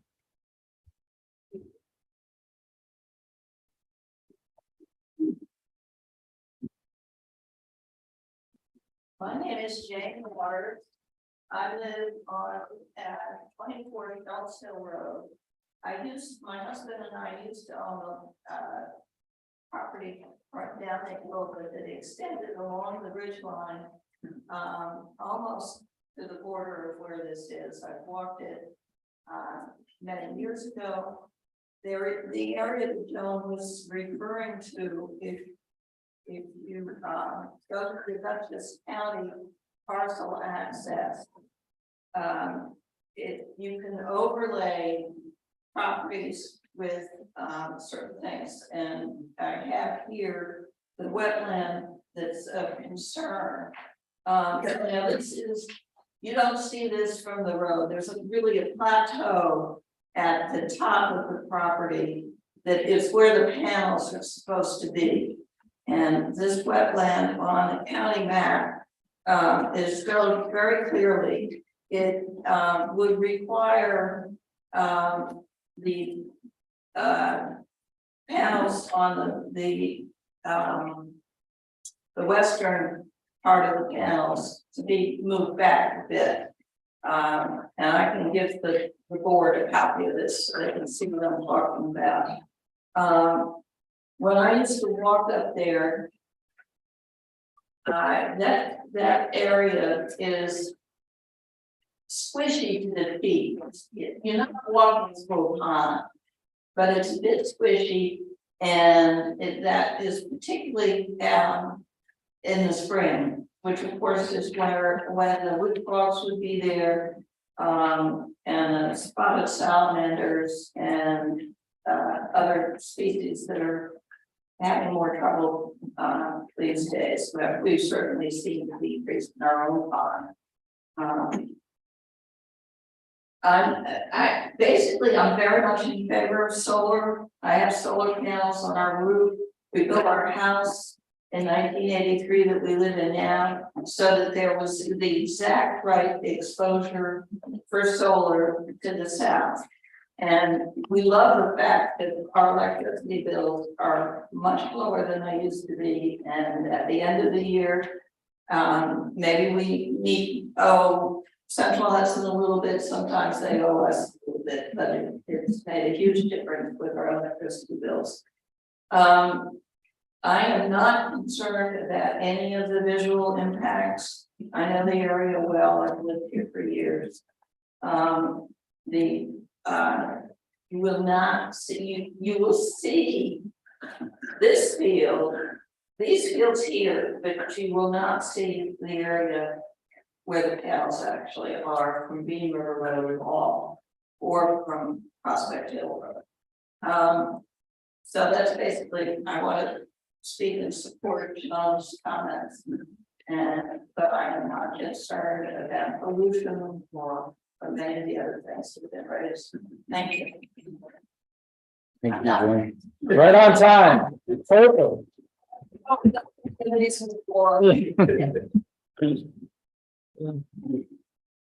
Okay, Carrie Watkins Bates. This is the wetland of concern. Thank you. Hi, my name is Carrie Watkins. One sec, I'm sorry, I was not quite ready. Okay, go ahead. Thanks. My name is Carrie Watkins Bates, with Scenic Hudson. Our address is 85 Civic Center Plaza. Scenic Hudson is a regional nonprofit environmental group founded in 1963, and we was launching the modern environmental grassroots movement.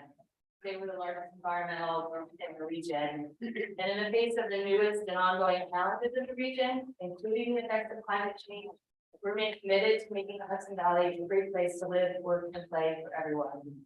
We appreciate the opportunity to provide input today. The Hudson Valley and New York State stand to be severely impacted by climate change, and the Hudson Valley needs to be more. The Hudson Valley needs more renewable energy projects, including solar facilities that are responsibly sited. In fact, Scenic Hudson, we hope that Hudson Valley will serve as a model of how the region can do its part to mitigate against climate change and New York State's 70 by 30 renewable energy goals, which are 70% renewable energy by the year 2030. And to that end, we recently published Clean Energy, Clean Communities, a guide to citing renewable energy in the Hudson Valley. A copy can be found on our website. We realize that addressing this issue and meeting the renewable energy goals cannot be accomplished by siting solar facilities only in the most preferred locations. And while Scenic Hudson hopes that priority will be given to solar siting facilities on abandoned industrial sites, parking lots, and rooftops across the valley, some solar facilities will need to be on less disturbed locations, such as the one proposed here. And in doing so, it's important to avoid visual impacts, protect agricultural soils, and avoid impacts to natural resources to the greatest extent possible. This project is well designed to avoid those visual impacts, and we understand that the applicant will be required to use construction methods and facility designs that preserve the agricultural soils, and so when the facility is no longer needed, it can be decommissioned, and the land can again be given for agricultural use. We support any proposed recommended requirements for the construction and maintenance methods that will ensure pollinator-friendly habitat that persists between and around the panels. And as noted in the presentation, we've been in dialogue with Carson-Power on this proposal to protect the property with a conservation easement that will allow for the proposed solar use during the life of the facility, while ensuring that the majority of the land, including the highly visible portions of the property along Route 199 and Bean River Road, to be permanently set aside for agricultural protection of the woodlands. We're hopeful to ultimately add to an existing assemblage of protected land and farmland in the across plains in the region, and serve as a model of cooperation between responsible and sensitive solar developers and the conservation community. Thank you.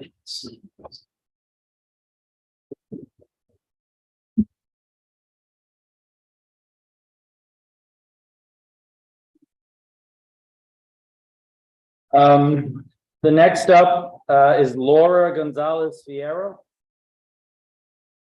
Not here. No, Not here. she left. Yeah.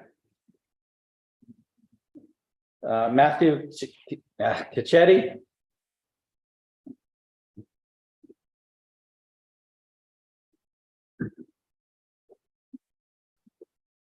afternoon. My name is Matt Chicketty. I'm a local resident on 44 Prospect Hill Road. My wife and I grew up in Dutchess County. With 3 kids. We love the area. It's absolutely beautiful. We're a local farmer as well. I'm also an engineer. We will be seeing this project from our property. We're also one of the properties that is eligible for future solar. We have the capability to have the infrastructure right there, like pointed out on the map. And we can put in 99 acres of solar for the new zoning law. So, you know, you see a small one here, we can double the size of that. We don't want to. We want to keep the farm the way it is, but this is setting a precedent for the future, right? So this board needs to consider that. What's going to be next? What's coming down the pipeline next? There's a lot of environmental impacts here. You go into the very technical details, but it certainly does warrant environmental impact statements to be done to evaluate the wetlands on the property, all the endangered species that do exist there. We look at different things from many perspectives when we review this, but I think this town really needs to look at the financial impacts it has. You've got a large corporation dangling $1 million of tax revenue in front of you. However, when you really deep dive into that, this property is going to, this project could actually have a net negative in the end, and here's why. So you've got a project that's going to give you revenue now, and in the future with the conservation easement, you're not going to have any revenue at all. It's going to be very minimal. It's going to retract. If you put something in the character of a neighborhood, like a single family home there, it would be a large property, and this is a wanted property. There's other people who do want to buy it. You would generate the same tax revenue over time, and you would keep the same value for all the adjacent property owners. This project would devalue those properties, and ultimately you have significant loss in tax revenue.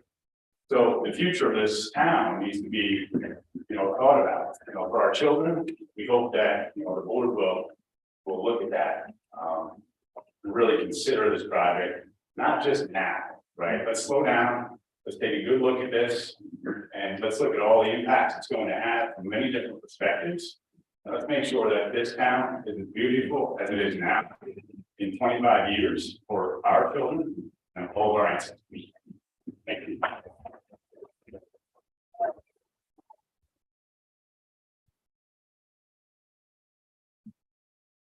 Next up is Michael Del Rossi.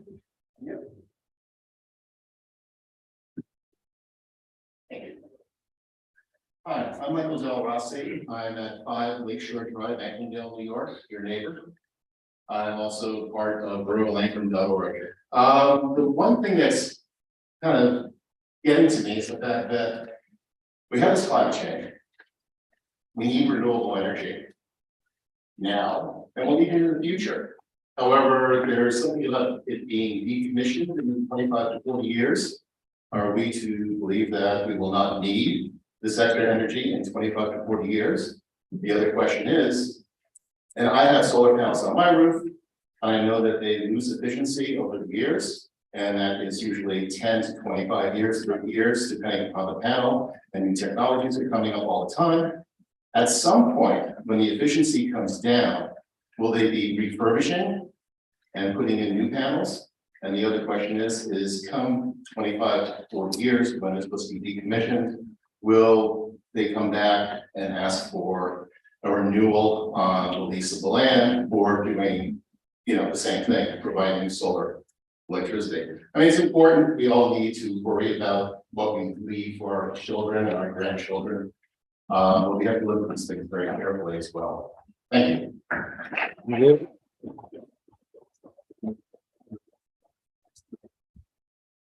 We're coming up on the last speaker. If anyone wants to speak again, please go see Amanda and sign up on the sheet. I'd like to say something at some point. Okay, can you get your name on the sheet, please? I'm back here. Thank you. John Farrell?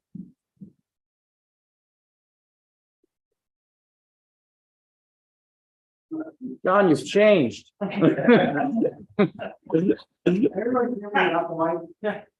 Okay, good, I'm gonna go out. All right, so, I'm Jim Smith, complete transparency, I really well at a 521 Trip Road. John had asked me to read a letter, his statements. In addition, the deputy supervisor of the town supported Brian and the board, so I just want to be completely transparent with who I am. If I read this kind of quickly, John's got a pretty long letter, I'll try to consider this thing in 30 minutes. I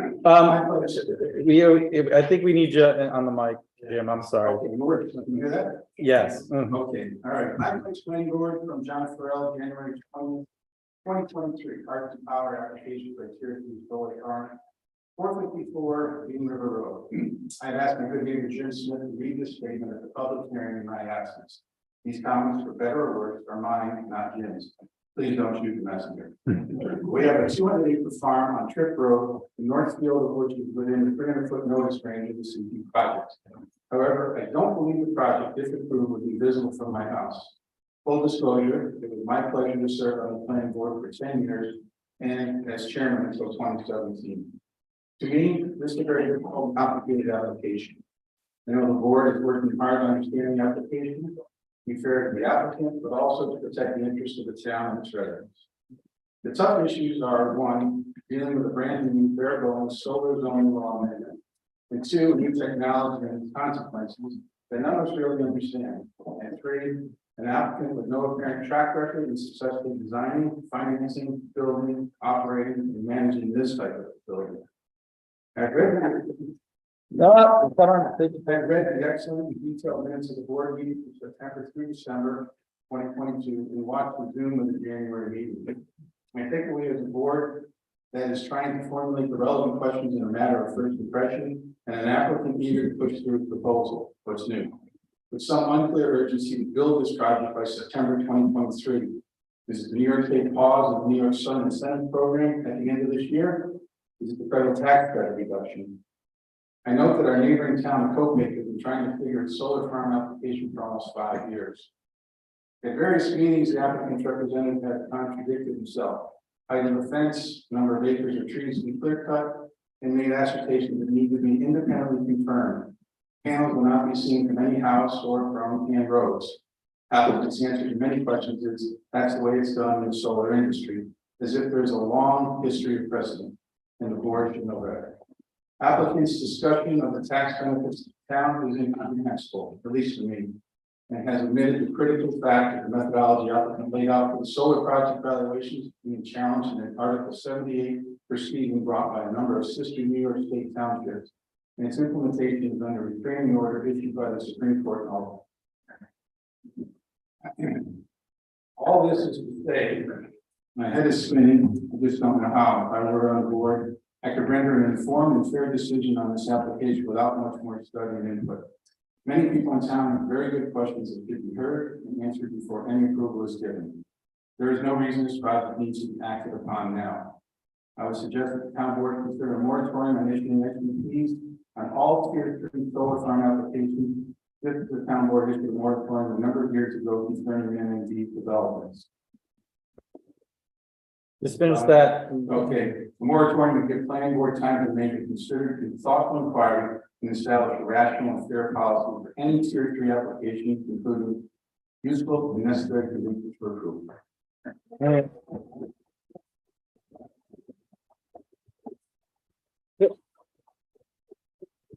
Look, Jane Eyre.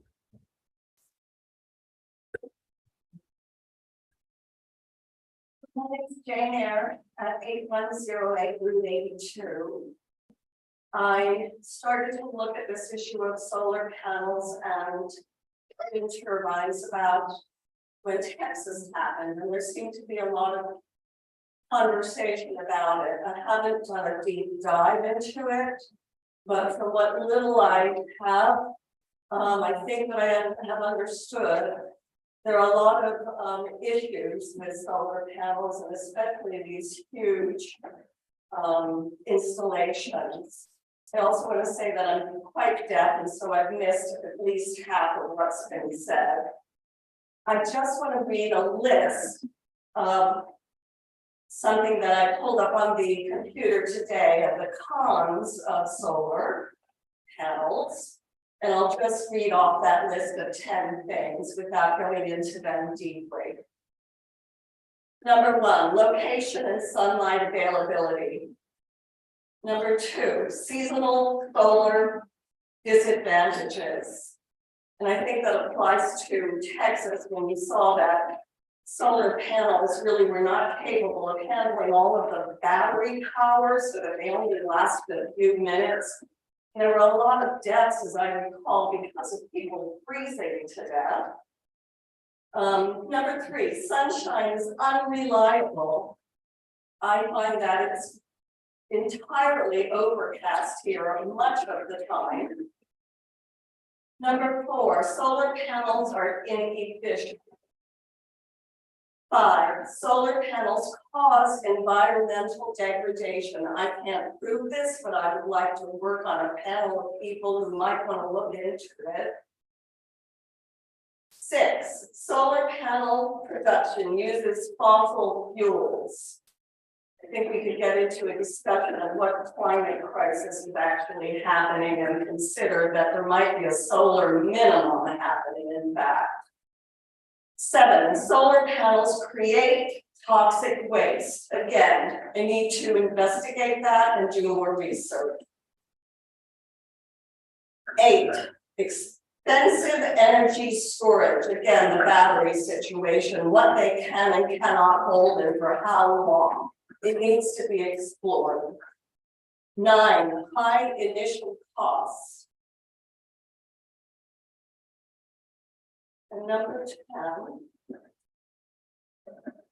solar panels could damage your roof. That has to do with individuals. I think that's an entirely individual choice.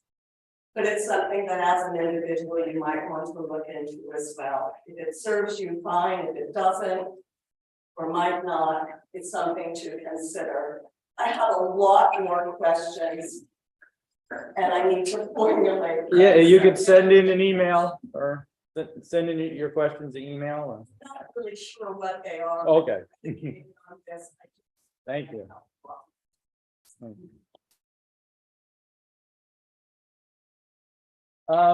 Okay, so I just wanted to go over a couple of things at this point. No one else wants to speak right now, right? There's a chance to speak again if you want. You can go see Amanda in the back and sign up. I want we're not going to get into specific answers right now for certain things, but I do want just a couple of clear up things. First of all, the notice. Notice was sent out in December to the neighboring properties. Then at our last meeting, there was some discussion. We wanted to make sure that the farms were notified. So everything was notified within 500 feet of the property. But because it's an agricultural district, we wanted to make sure all the farms are notified. And that's when that second notice went out in January. So anyone who is within 500 feet as a property owner, it was sent to your address that you have on file with the county. And I already know I spoke to someone who's like, well, I don't live there anymore because their address with the county for their taxes is down in New York City. But he is living up here permanently now, so you didn't see the notice. So just FYI, you might want to check with the county what address is listed, and that's the address we go by for property records. Then the farms were then notified as a second round in compliance with the agricultural ag district. And I will know that one of the persons that brought that up about the notice, the lack of notice, was at the meeting on the 12th. I will notice that.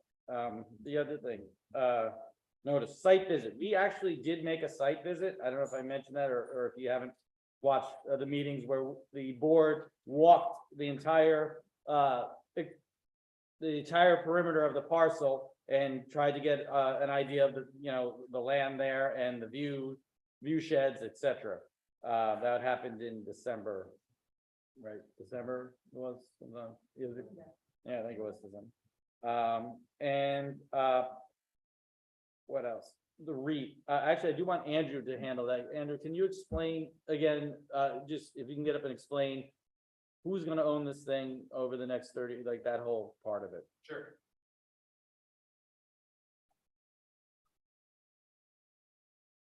So we're Carson-Power, we're the new venture, right, founded by quite a few folks with a lot of experience in the industry.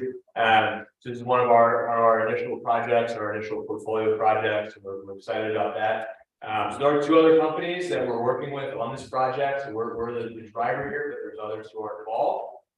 So one of those companies is called Sola REIT, SOLAREIT.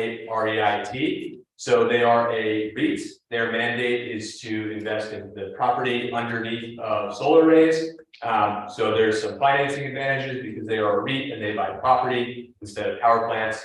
So they are a partner that we're working with on this project. They will ultimately be the owner of the entire 171 acres. So that is the involvement with them. There is a third party, a company called Nexamp, NEXAMP. So this is somewhat of a co-development with them, although they are largely in the background. The reason we work with them is because they have a lot of capabilities that we as a small business do not. So they have a construction division, they have an operations division, and they also manage the subscriber management. So when folks decide to subscribe to the project and they want to be allocated a portion of the energy that's being produced from the system, they can work with a subscriber team from Nexamp. So they're a great partner for us as a small business.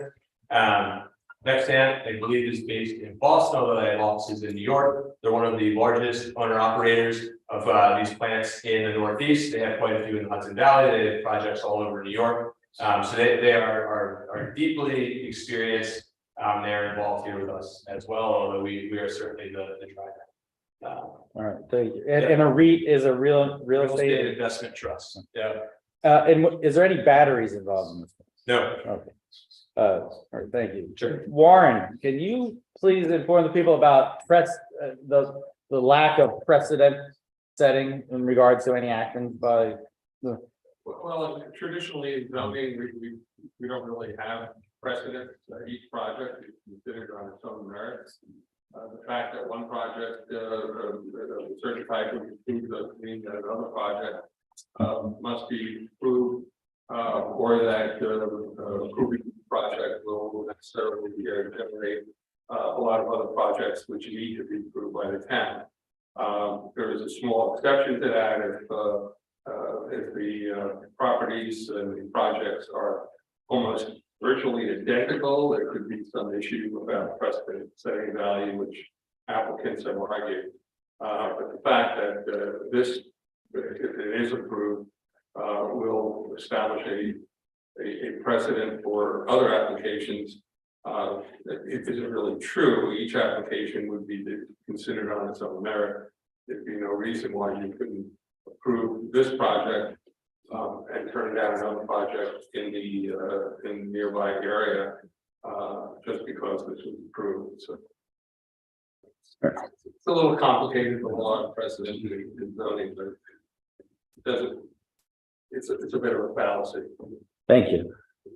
George, can you inform us about how, like, your relationship with going over the information in the project and I guess the experts that they put forth or reports that they would put forth, like the person that went and looked at the wetlands and et cetera? Sure. So I'm an engineer representing the town. I'm with CPL. So we are a multidisciplinary firm, engineers, architects, planners, surveyors. Hold on one second. Excuse me, on the back, please. So we can't hear. We have no microphones. So Carson-Power has retained Bergman Associates, again, another multidisciplinary engineering design firm. And they prepared the engineering plans. I reviewed the engineering plans. Again, this is an ongoing process. We'll continue to review on the technical side of things. They hired third-party environmental specialists that did go out and did look for the endangered and threatened animals and plants and wetlands as per the DEC and the federal agency. They did not find those there. They did submit a report. I have not, as of yet, taken an individual site walk of the site. But again, I will be doing that, especially in light of public comments, just to make sure that, again, nothing was missed inadvertently. But again, everything is being independently reviewed on behalf of the planning board by, again, specialists in engineering and environmental. you know, sciences, et cetera. So it's not simply the applicant submits information and the board just, you know, takes it at face value or believes that everything is reviewed, scrutinized, and independently verified, revised as necessary. And so the DEC, say, for instance, would take into account what they say and your just confirmation of it, and then that's good enough for them, sort of. Right, so this is, you know, again, as part of the secret process especially, we're circulating, so the DEC's been notified, they're aware of the project. They have the chance to have input as well. I believe there were any DEC wetlands identified on the property. So there's probably not going to be a DEC component. But I mean, in other projects that I've seen, numerous other solar projects, just so everyone's aware, the presence of a wetland doesn't stop the project.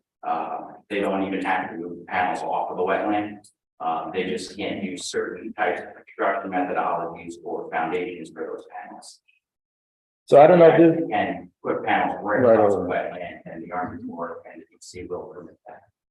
right, so what about that? So would they end up coming out and inspecting it and then They come out. say, oh yeah, it's okay to do this, or is that? Right, so again, they would, instead of just using normal, let's say, aggressive equipment that tears up the ground, they may have to put mats down in the wetland and drive across it, and instead of putting certain foundations, like let's say concrete foundation, which I don't think they're proposing anyway, they would just use screw piles or a driven foundation into the wetland area and mount the panel.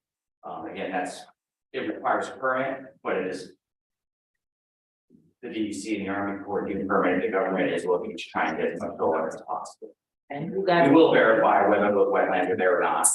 But again, at the end of the day, if it is there, it doesn't mean they need to pass.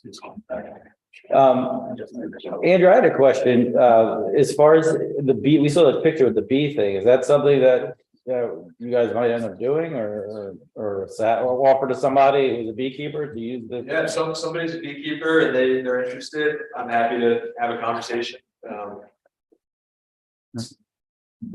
So I'm gonna open up to the rest of the board now, who has any questions for Andrew or the experts, or want to make a statement or whatever. You had previously said you didn't intend on planting trees, but you now say you're planting trees on the southeast corner. Potentially to buffer sight lines, especially for the houses to the east, correct? Correct. So we need a list of the trees you intend on planting. And it needs to be a variety of trees. That's a big thing for me. Because if you go in and plant one type of tree and then you get some type of beetle or virus, it kills all the trees. It gets rid of exactly what you intended on doing. So biodiversity in your plantings. Or anything that you intend on putting there. You did it very well with the wildflower mix. But if you plan on putting anything else in, we can list. Sure, and I'll note that was a revision, and the tree plantings there were on our initial layout, and we heard the planning board's concerns that there was potential visual impact in that particular area, so we added that piece to our proposal, and we certainly revised the proposed species. So I'll put it there, not a problem. Do you have any response to there's multiple letters and some people today talked about the panels and perhaps some toxicity to the water underneath from melting snow or replacing the panels? Yeah, so the toxic materials in the panels, that's not something I'm not really familiar with. I don't had that to be the case, and I'll try and send some materials to the board to review. But yeah, they're primarily silicon. I know that historically there's been other panel manufacturers. I think they've used like cadmium telluride or some other hazardous material in the soldering of so not actually the material of the panel, but the soldering that puts it together. That would not be anything that we produce. I don't even think those panels have. So where are the panels coming from? Okay, oh, sir, no dialogue. Thank you. That said, maybe you could, that is a question I actually had. Where are they sourced from, China or what? Yeah, so almost all the panel manufacturing is done in China or Southeast Asian countries. Again, that's a huge change that's coming to the United States, right? It's a huge growing industry, and there's been an emphasis in the federal level to incentivize domestic manufacturing, so we can stop buying solar panels from overseas, so. Is there any effort in your supply chain to make sure non-slave labor working on it, like from Shenzhen? Yes, absolutely. I can provide some more content to you guys on what Please that. do. What's,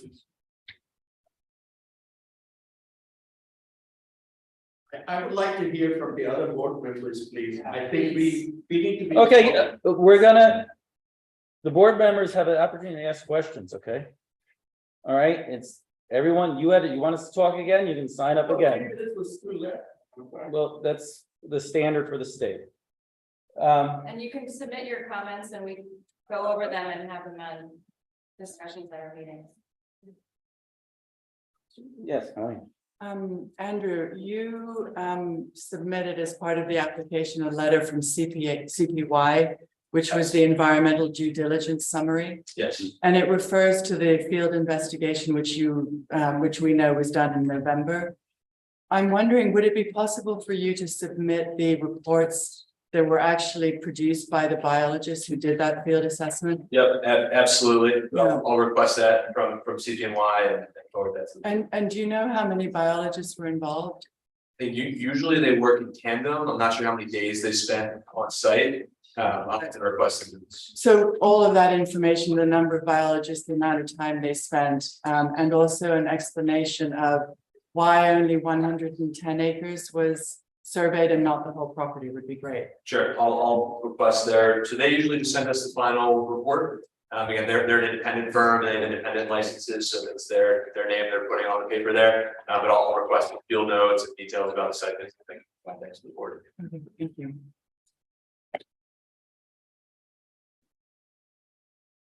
Anyone over there? Oh, Dick. Yeah. That's a question.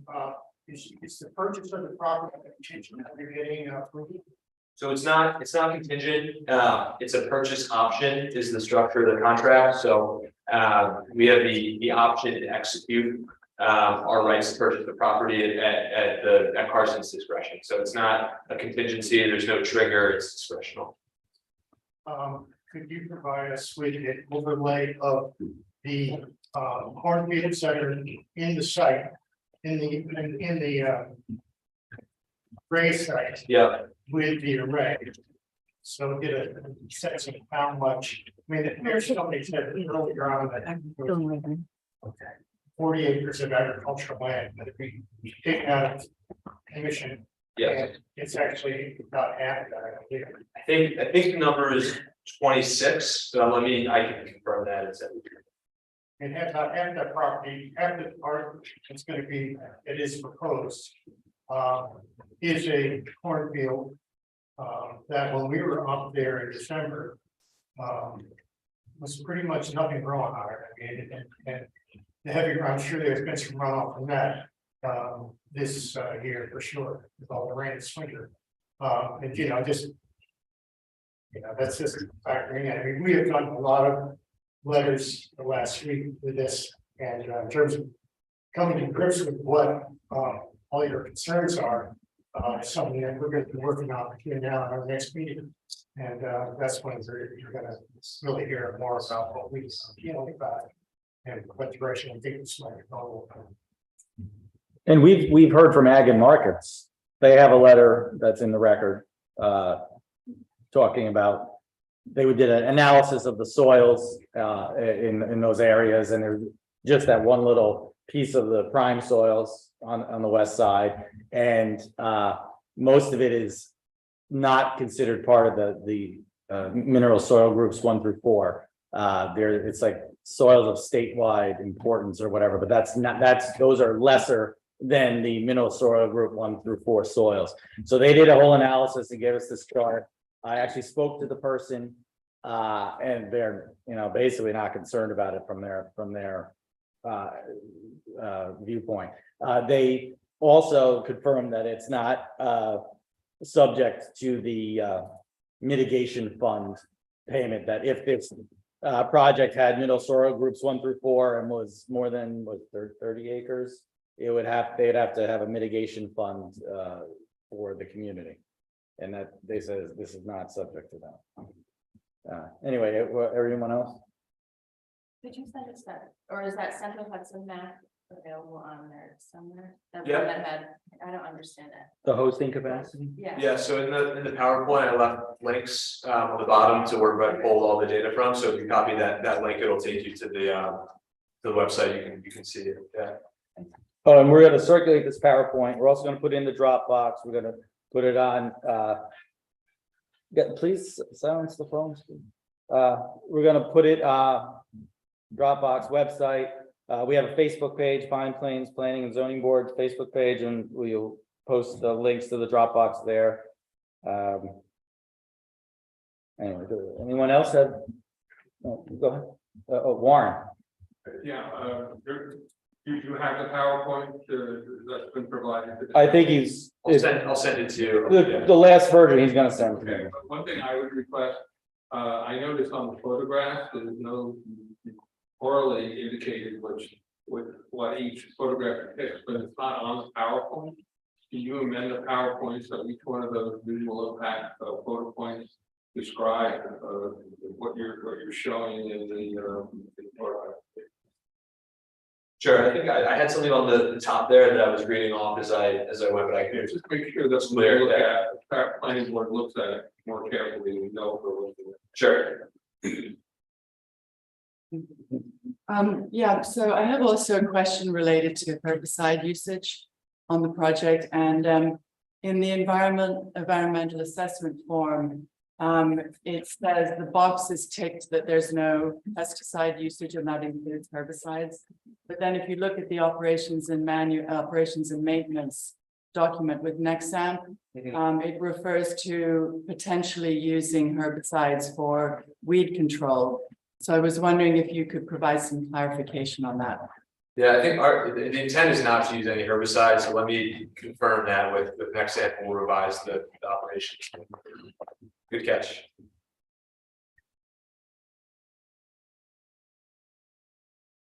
What's that? Oh, sure, we're out of it. Andrew, I also have another question. When you think about the carbon emissions saved as a result of solar, I wonder if you would also be able to include some information related to the fact that the amount of forest land that you're taking down, which therefore is reducing the carbon sequestration. I wonder if you could show a net calculation of the overall impact of the of taking down that forest from a carbon emission standpoint. Yeah. Sure. Thanks. And is any change in the plan for the wood? Or are you guys still working on that? Still working on that, yeah. Anyone over there? No? Over here, any more comments, questions? You mentioned you might be chipping on site. I would simply reconsider that, given the nitrogen imbalance. Sure. Thought. Yeah, so I think, we talked about this at the last meeting, and I promised to the board I would send a tree disposal plan for what we'll be doing with the trees on site. So I think we actually have some flexibility on how the disposal goes. I think there's some other indication that it was preferred that everything remained on site. We're happy to chip off site as well, so I think we're flexible on what the board would do, so. All right. Can you also talk on traffic real quickly that you moved the original egress or the main egress onto the property, because traffic was mentioned in 6 comments here and in multiple letters. Somebody asked if we could have the miles per hour changed. That's a state issue. That's not there. But that you alluded to that intersection being horrible right by the power plant across from Prospect Hill Road extension, which is where your original egress was, but you have since changed that, correct? Correct. So the original egress, it would have been that eastern access road. So it's now a small access road. Originally, that was intended to be the full access road. But we took feedback from the planning board. We took a closer look at the traffic pattern and visibility on that corner and agreed that it's poor. So we then made a revision and primary egress over to the west, which is a much safer location with much better visibility in both directions. Again, we still will need a small access road to the east. It will not allow access or egress all the way back to the site, only to the interconnection equipment. So that'll be a limited installation period and very, very infrequent maintenance. Just to check that equipment, again, probably once a year, if that was the best estimate I could get from the operations team. And then traffic, obviously during construction, the roads will be monitored and make sure that it's safety and what's it called there, if they're monitoring the It's like a work zone traffic control plan will be put in place. Yeah, and then during operations to the site, very, very little and infrequent, usage only for mowing and occasional maintenance on site. Have you heard anything from the state back about either of the, the one Yeah. location or the? We submitted to them and they said they would get back to us with comments by next Wednesday. So I had an initial conversation with them and under review. Yeah, I have another question related. It was brought up in one of the comments about the longevity of the project. In other words, that you have this decommissioning plan, but presumably depending on who owns the property in the future, that decommissioning may not happen. Or is it a set life for the project? So if the owner in 25 years were to decide that they wanted to replace all the panels and continue the project, would that still be the case? And this addresses the fact that, as somebody pointed out, we obviously need to continue having renewable energy. So if we created this project, then would that possibility exist? Sure. So that's a great question. I think the short answer is we can't tell. I think for this project today, we're assuming a 25-year project lifetime. I think the panels also a 25-year warranty lifetime. We'll check that with the panels we currently have proposed. So I think 25 years from now, I'm not sure. It could be possible there's another owner who wants to come back to the town and renegotiate another pilot agreement and extend the life of the project. It's also possible that the state has hopefully accomplished its renewable energy goals, and there's now an emphasis on decommissioning these projects and restoring as much to ag land as possible because the goals have been met. So I think it could go either way. I think there's a mechanism with the decommissioning bond to reevaluate the value of the bond every couple of years to make sure that it would still qualify, to cover what the expected cost would be to decommission. So Just to follow up on it, what about replacing in 10 years? Presumably the technology would be better in 10 years. We would go through and replace all or some of those panels in 10 or 15 years before the decommissioning plan? Yeah, I'd say this, the panels are really expensive. They're far and away the most expensive line item on construction of the site.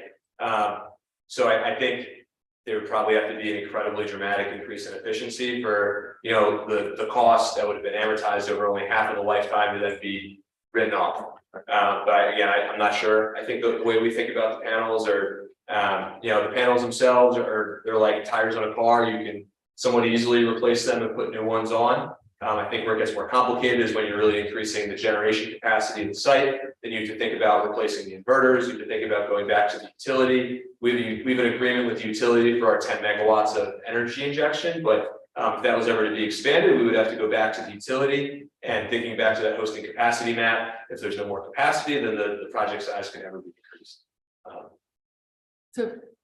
So with regards to the project size, there's some conflicting information because the ag data statement from November 2022 states that each installation is 7.6 megawatts.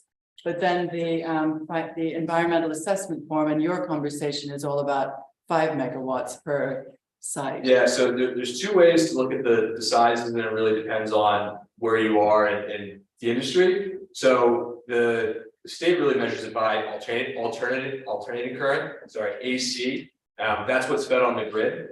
So that's like what can be injected onto the grid. And the size is usually a bit larger for direct current, so the DC generation, somewhere in a ratio of like 1.1 to 1.3 and 1.4. I think currently as is, it's 7.2 DC to every 5 AC. But the kind of bottom line number of how productive the site will be is measured in AC. It fluctuates less, so we tend to stick with the AC numbers.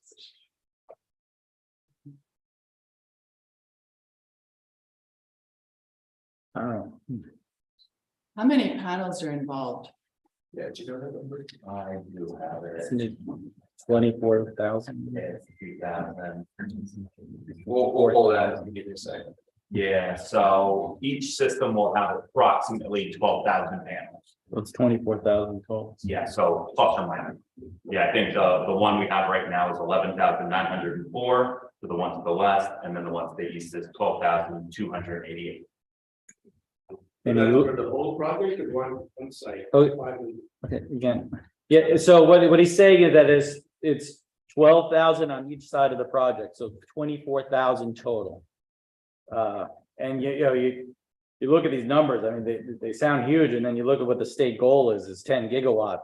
And if you do the math, you're talking about 24 million pounds across the state and 1,000 of these sites. So how many towns are there in the state? So, they're gonna be all over the place. Containers is that from China? 40 foot and 20 foot? What, containers? Yeah, panels come in containers. Oh, all right, let's, and board members have anything, further? What's that? Oh, well, we have another list. We're gonna have a second trench of, We take a 5-minute break. you want to 5 minute, okay. All right, let's take a 5 minute. We only have 4 names on here. You really wanna? What? All right, so, Leanne Fremar. If you're not on the list to speak a second time, come see me. I have a question for the board. Yes, just speak up if you're not gonna use the mic, Oh, I'm sorry. please. It's also so we can capture it on the video. To my fear of public speaking. That's how you get over it, right? Yes. Based on the numbers that we saw quickly flashed on the screen, it looks like the town would be in like the benefit of $1 million project over a 20-year period. Have you considered any other ways to raise $50,000 a year in the next 20 years to prevent this project? Well, but again, we're not gonna get into dialogue, but I'll just say that the pilot program and the taxes involved are negotiation, nothing to do with us. That, I mean, we can consider it, but he has to negotiate with the town board, the county, and the school district. And so we look at what, we consider that in our decision, the benefits to the town, but it's nothing we have any control of. Have you done any assessments of the property value depreciation that you would inflict on the people who own properties that are directly adjacent to and stare directly on this development? Well, it's a point to be, we're taking in all the information now today, so. And how will those findings be communicated to the community? And will we be given more time than a month's notice to be able to prepare further questions and investigations into those answers? We're gonna go over that at the end of this. Okay, thank you. Thank you. Okay, so Varden, you get time?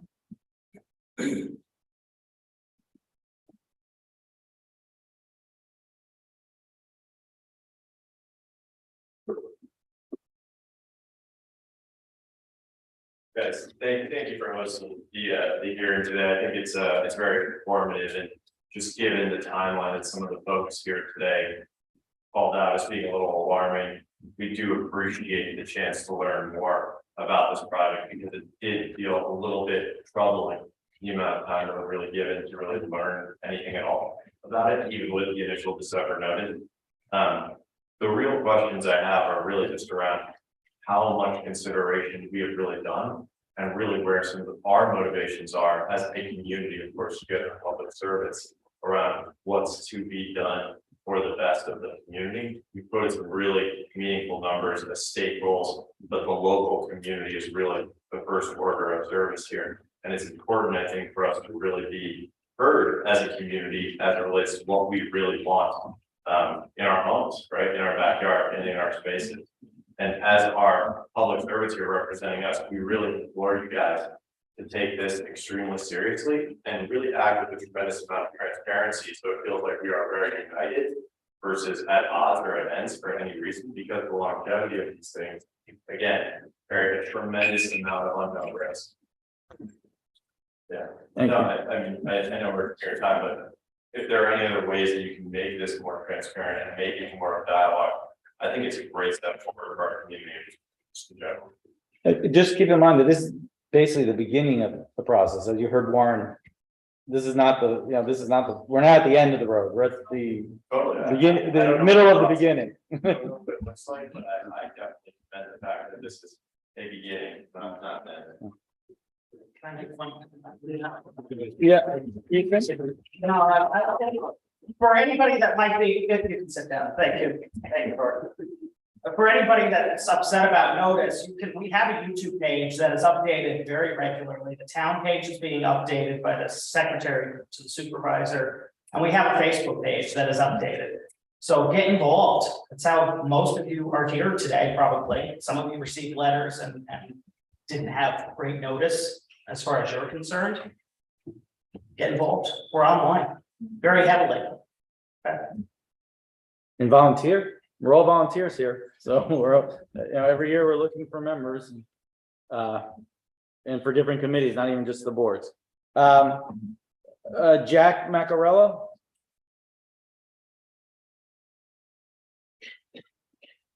I just want to hit on like 3 points maybe that. If you could just hold the mic, and can you tell me who you are and where you your address? 394 Falkville Road, also managed Sugar Hill Farm, which is for the property.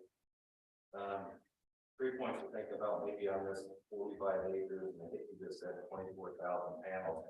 When anybody's trying to say you're not going to see any of this, it's kind of hard to walk across that grassy field and not fall with giant glass coming back at you. Some of the points and the words Andrew used, have to really squint to see this. I don't think you're gonna have to squint to see that much glass shining back at you from any of those hills that were out in the distance. Second point, the most viewed part of this is going to be from our farm, which the fence is like right on the border of, especially when we start talking about cutting the higher trees down and clearing so trees do not fall on the fence, which would bring it right up to our property line. And it's just kind of funny that all the answers are known about this whole thing, but you ask about the toxicity of the panels and we know nothing about it. It's, you know every other answer except for that answer, which is kind of funny. Thanks, Matt. By the way, I just want to point out that our solar law requires non-reflective panels. Have those coatings. So again, I don't know what that looks like in a while. But, Jim Smith, yes, you gonna speak for yourself this time? No. Oh, more of John. Yeah, no, I just wanted to.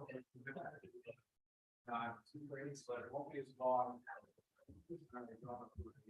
So, we left off on the joint recommendation for moratorium. This continues, there are many issues that come to mind, not to be troublesome, but only to the point of the town's needs to protect itself and its new territory. Be compassionate and very thoughtful and eager for citizens to evaluate. In a residential development plan, each of us has a common sense understanding of what is being proposed based on our life experience. And regardless of someone's view of the DIRS project, the DIRS organization, technical and financial competence are not in question. For solar farms, the caveat and for here are a few in no particular order. A few of these have obviously been discussed in the answer, but I'm going to read through anyways. Where exactly will the 6 or 7 foot fence be located? What are the terms upon which a conservation easement over the unused granted and to what conservancy? Applicants answer, we do this in the construction phase, is not acceptable. Exactly which 126 acres of forest will be clear cut, the board should require that the town retain an applicant at applicant's expense, a certified forester.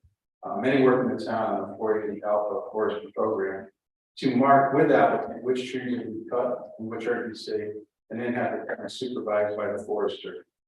How will applicants ascertain that the panels will not be seen from any house or road be verified? The CP capable of executing this project. The website says he was founded less than 2 years ago. Either Jones CEO or any other employees listed as civil, electrical, mechanical, or any other type of engineering. Who is the real owner of the project? The Giardinos, Reed Solar, CP. Who is financing this project? On what terms? If CP fails to complete, who's in charge? What can we learn from our neighbors in Copay? Why does the town assessor need to agree now to the methodology to assess this project? And what other applications are on the horizon?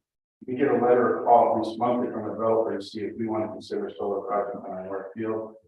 How will the CP application affect this? And lastly, how will the town ensure that what gets approved gets built? Your Reader is very talented and dedicated, but this requires outside help. The decommissioning proposal in the application makes no sense. Can it be given teeth? The applicant says New York State is pausing the New York Sun Incentive Program at the end of the year. Why? If New York State is pausing, why should it find claims? What's going on? I don't have any task ahead of the planning board, but there are a large number of local residents who could be helpful as the town moves forward into this. My opinion, don't rush. When an applicant says this is how it's done in other New York State solar projects, ask again for a better answer. John Terrell.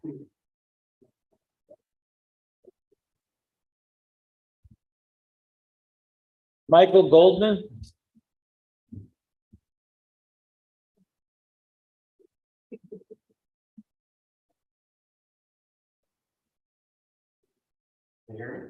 Yeah, is it off? Did it get turned on? There you go. Michael, and I'm 426 Kirk Road. I live across the valley and watch the sunset right over the bridge. That's supposedly will hide all of the solar panels. In theory, great renewables, love it. But comes down to the specifics, and this is a great, in my mind, beginning. I hope it's the beginning because I just heard about it by accident from a neighbor. I'm 501 feet away, so I didn't have the information. The cutting of the trees to me is really a big deal. I think it does have to be monitored. We can't just say, here's a little line at a 1 to 500 scale where we're going to cut them. I think, we need some kind of proper representation to be out there, mark each and every tree to make sure that's the extent of what they're doing. Had a terrible experience 3 years ago with Central Hudson coming through my line saying they were going to top off, 400 feet of trees. They cut them all down. I planted them myself about 25 years ago. I waited until they were this beautiful height, and then they just cut them down and left them there. It took me 6 months to get them cleaned up. So we want to make sure that every single tree is agreed to. The other thing, the idea of planting trees, I might look young, but I ain't going to be here when they're tall enough. At 25 years of solar panels, by the time the panels are being replaced or thrown away, those trees will finally be high enough to hide them. So that doesn't wash. I think that should be taken out. I have just a few other miscellaneous things that are copious notes. I think the idea of tax benefits is great. What is it? 20 years, $1 million. I don't know how they arrived at that. I have no idea, so that doesn't need to be explained further. The idea of being a certain distance to a substation in order to be able to do something like that. I'd like to know what that means.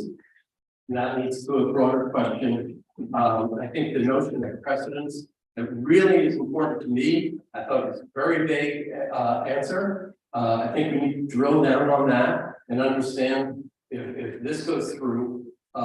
What does that mean down the road? Because even if this is perfect and we can't see it and it works just as they plan, what happens in the future? Where I couldn't tell those little blue lines what they meant. I think we need to understand that.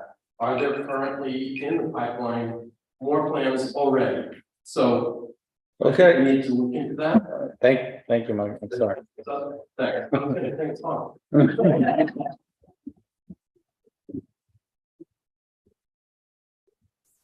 Having Gattani.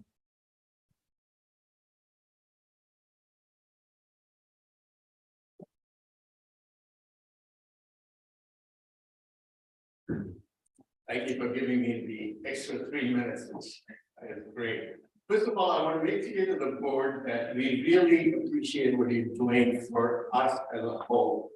I know this is a tough job for you, and there's no right or wrong decisions at this particular one meeting. This is going to be an ongoing process, but there are a lot of issues which are kind of correlated with today's questions and answers. Question number one, 24,000 panels is a huge amount of panels. That means we are looking at a constant run of 40-foot containers coming to the site on and off for a very long period of time. Question number two, if the panels are coming from China, there is no guarantee that they will arrive at this destination within a time period this project is specified for. We have to look at all these things. Question number four, is Carson willing to try and use American-made products as opposed to Chinese products at this point in time? Question number five, does anybody ever have done a cost benefit analysis in terms of disposing these panels? Right now, there's practically very little recycling. It costs $30, $20 to $30 to recycle a panel, as opposed to putting it in a landfill, which is just about $2 a panel. Has somebody looked at all these aspects? And who knows, maybe the technology we are looking at in the New York State, we don't have any coal plants, we don't have any other plants which produce electricity. Natural gas is, I think, much better than plants in China or India or Vietnam, where gas is of course scarce and coal is abundantly available. I think we should look at other technologies, maybe wind, maybe something else. I'm not averse to it. I think the board should also consider getting some more proposals from some other companies to see what is what. The background of the Carson people should be completely investigated in terms of, how many projects have they done, how many have been successful, what is the timeline, when will they put in, what is happening. There are a lot of questions. These panels do need to be changed to get the maximum output of AC electricity. It is a fallacy that they take 25 years. I don't think so. The life of the panel, in my opinion, is approximately between 8 and 10 years. There's a lot of weather vagaries in this area. There's a lot of issues with the vegetation. It crops up very quickly in our land. It does not take 6 months for the vegetation to come back. I have to trim my property every 6 weeks. Thank you. Jane?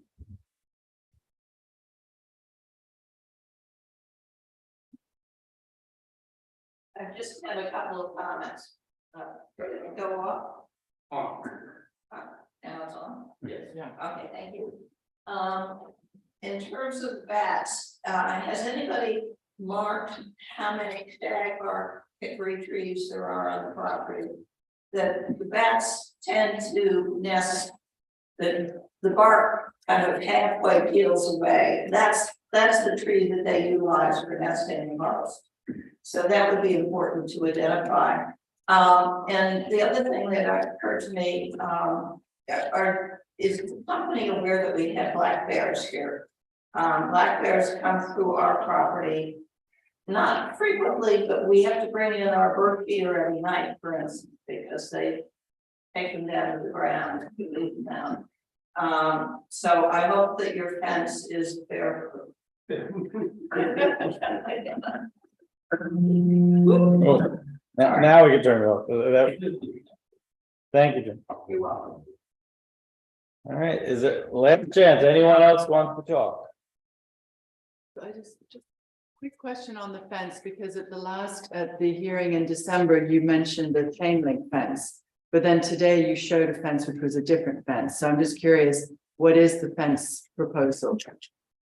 Yeah, so I think I was mistaken previously. I thought we had a chain link in our design. We actually had the agricultural fence with the wood posts and then the crosshatch. I think it's black wire. That's what's in the plans. I was mistaken when I mentioned chain link fence. Okay, because the photograph, I think, showed barbed wire. A barbed wire between. No, the one posts. with the V boxes. Yeah, That was not barbed wire. I don't believe it's barbed wire. We're not proposing barbed wire. so you're talking about the crossed, Yes. I'm not sure. It's Metal, like black Yeah, vinyl wire mesh. coat. Yeah, like a 4x4 wire mesh. Okay, so have you given any consideration to impact on migration of any animals through that kind of fenced area? How would that impact Yeah, I mean, wildlife? yeah, migration? so we would leave a gap at the bottom, so small wildlife can move under it and throughout the array area, but it would keep out larger wildlife like deer, and things like that. Okay, because there are also bobcat in the area, and other larger animals, like coyotes that wouldn't be able to get through a fence like that, or maybe a coyote. Probably, yeah, maybe they might get under it, but probably not, nothing very large. Mhm. And what about like visibility, like you put like things on it so they don't run into it, you know? I don't know, the deer, right? Like go smashing into the damn thing, probably. No? Yeah, I don't think so, That you doesn't can happen? see it, yeah, No? yeah, it's visible. Anyone else on the board? Actually, can we ask one? All right, go ahead. Well, who are you? Oh, So forgive me, I'll make a preamble about being a bad public speaker. My name is Eric Gallagher, my wife here, Allison Gallagher, we live at 387 Sunbury Road. Which, as Andrew pointed out, is the White House that he pointed out as specifically being able to see the project. So I understand that in as we move kind of humanity towards some renewable projects, there will be some sacrificial lands. I can't say with a straight face up here that I want my view to be preserved. And at the expense of that be continued reliance on fossil fuels. That being said, I want to echo my neighbors, most of my neighbors' opposition to the project immediately at face value as presented today. I think there are really valid concerns. I think the feeling that we are having is that a lot of this information was presented to us when this project was all but seemingly already mostly pushed through. So I find that kind of threatening and a little bit suspicious. I also want to point out that probably the sense of urgency that you're getting pushed with this project has a lot to do that the state and federal benefits and tax benefits are to pause in the year of an actor like Carson-Power, which will say cease to exist. Then those incentives, those subsidies go away. So I want to echo the suspicions about their history, how long they've been at this, what projects they've been behind. I'd like to also echo the concerns of our fellow communities like Copenhagen opposing projects like this by these kind of like fly-by-night actors. And I want to really challenge the board to think about who we are as a community, what we want in our communities and what we stand for. I know that my wife and I moved here for the very reason this is a quiet agricultural community. And again, I understand the need for renewable power projects moving forward. But I do believe that that is probably most effectively accomplished at the user level by allowing residents to continue putting solar power on their homes as opposed to a large project like this. Just as I would oppose a natural gas product or power plant being put in the same site. So I think that's just where I want to end it. I'd like to echo my neighbor's opposition to this. I'd like to also echo their skepticism about the rate at which this project is moving, how the information was presented to us, the late notice. I think that's all I can think of. I'm going to point out the notice that you received. I actually went after we did that walk around. We saw your house, tried to figure out who it was, drove around, and then I had my secretary notice everyone up on that ridge. It was actually outside the statutory requirements. Yeah, I understand that. And I can only respond by saying I don't look at YouTube. I don't have Facebook. So while it's great that you guys are online and you're disseminating information online. This project was first mentioned in the Pine Plains Herald late last month, if not, 3 or 4 weeks ago. So YouTube, Facebook is great. Every second Wednesday. at town hall. If that doesn't work for you, you can come. I think I'll be back to further articulate my thoughts as being like, again, the sacrificial lamb with the White House in that picture. Because this isn't, some people have expressed their concerns with things being in the view line. This will very much be my view line now. When you walk out onto my back patio, house we built in the last 5 years. Having made a very conscious choice to come to this community and build in that spot because of that view line. Again, I don't want to say to the community, don't build a solar plant because it ruins my view. I mean, what a horrible thing to say.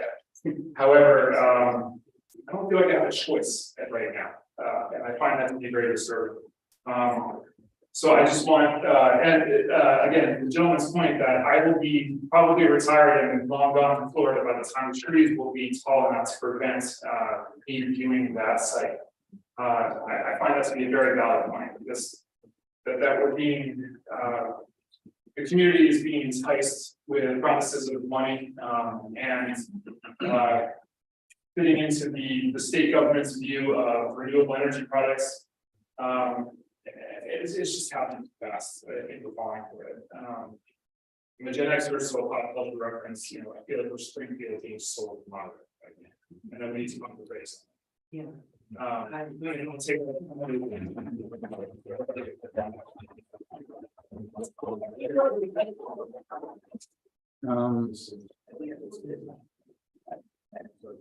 Okay, so anyone else? No. All right, anyone from the board have anything? All right, so this is what I want to do. I want to keep this public hearing open.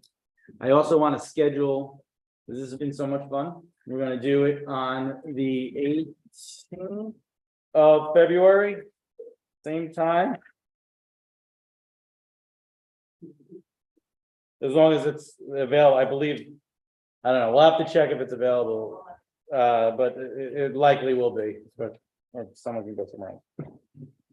All right, 18th of February, Saturday. Do I have to do we have to have a motion for a special meeting and public hearing on the 18th of February, Motion. 11 a.m. Second. All in favor? Aye. All opposed? All right, so schedule. That's it. All right, we're not, what's up, Warren?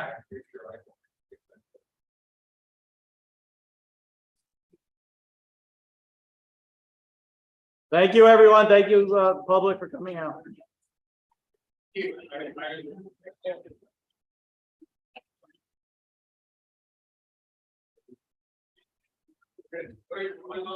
Let's say hello, Michael. But, We I'll spoke talk to yesterday. you, Warren. I'll talk. Didn't you call me yesterday? Yes, Yeah. thank you for coming. Thank you for coming down. Let me, hold on, Warren. Let me just end this whole.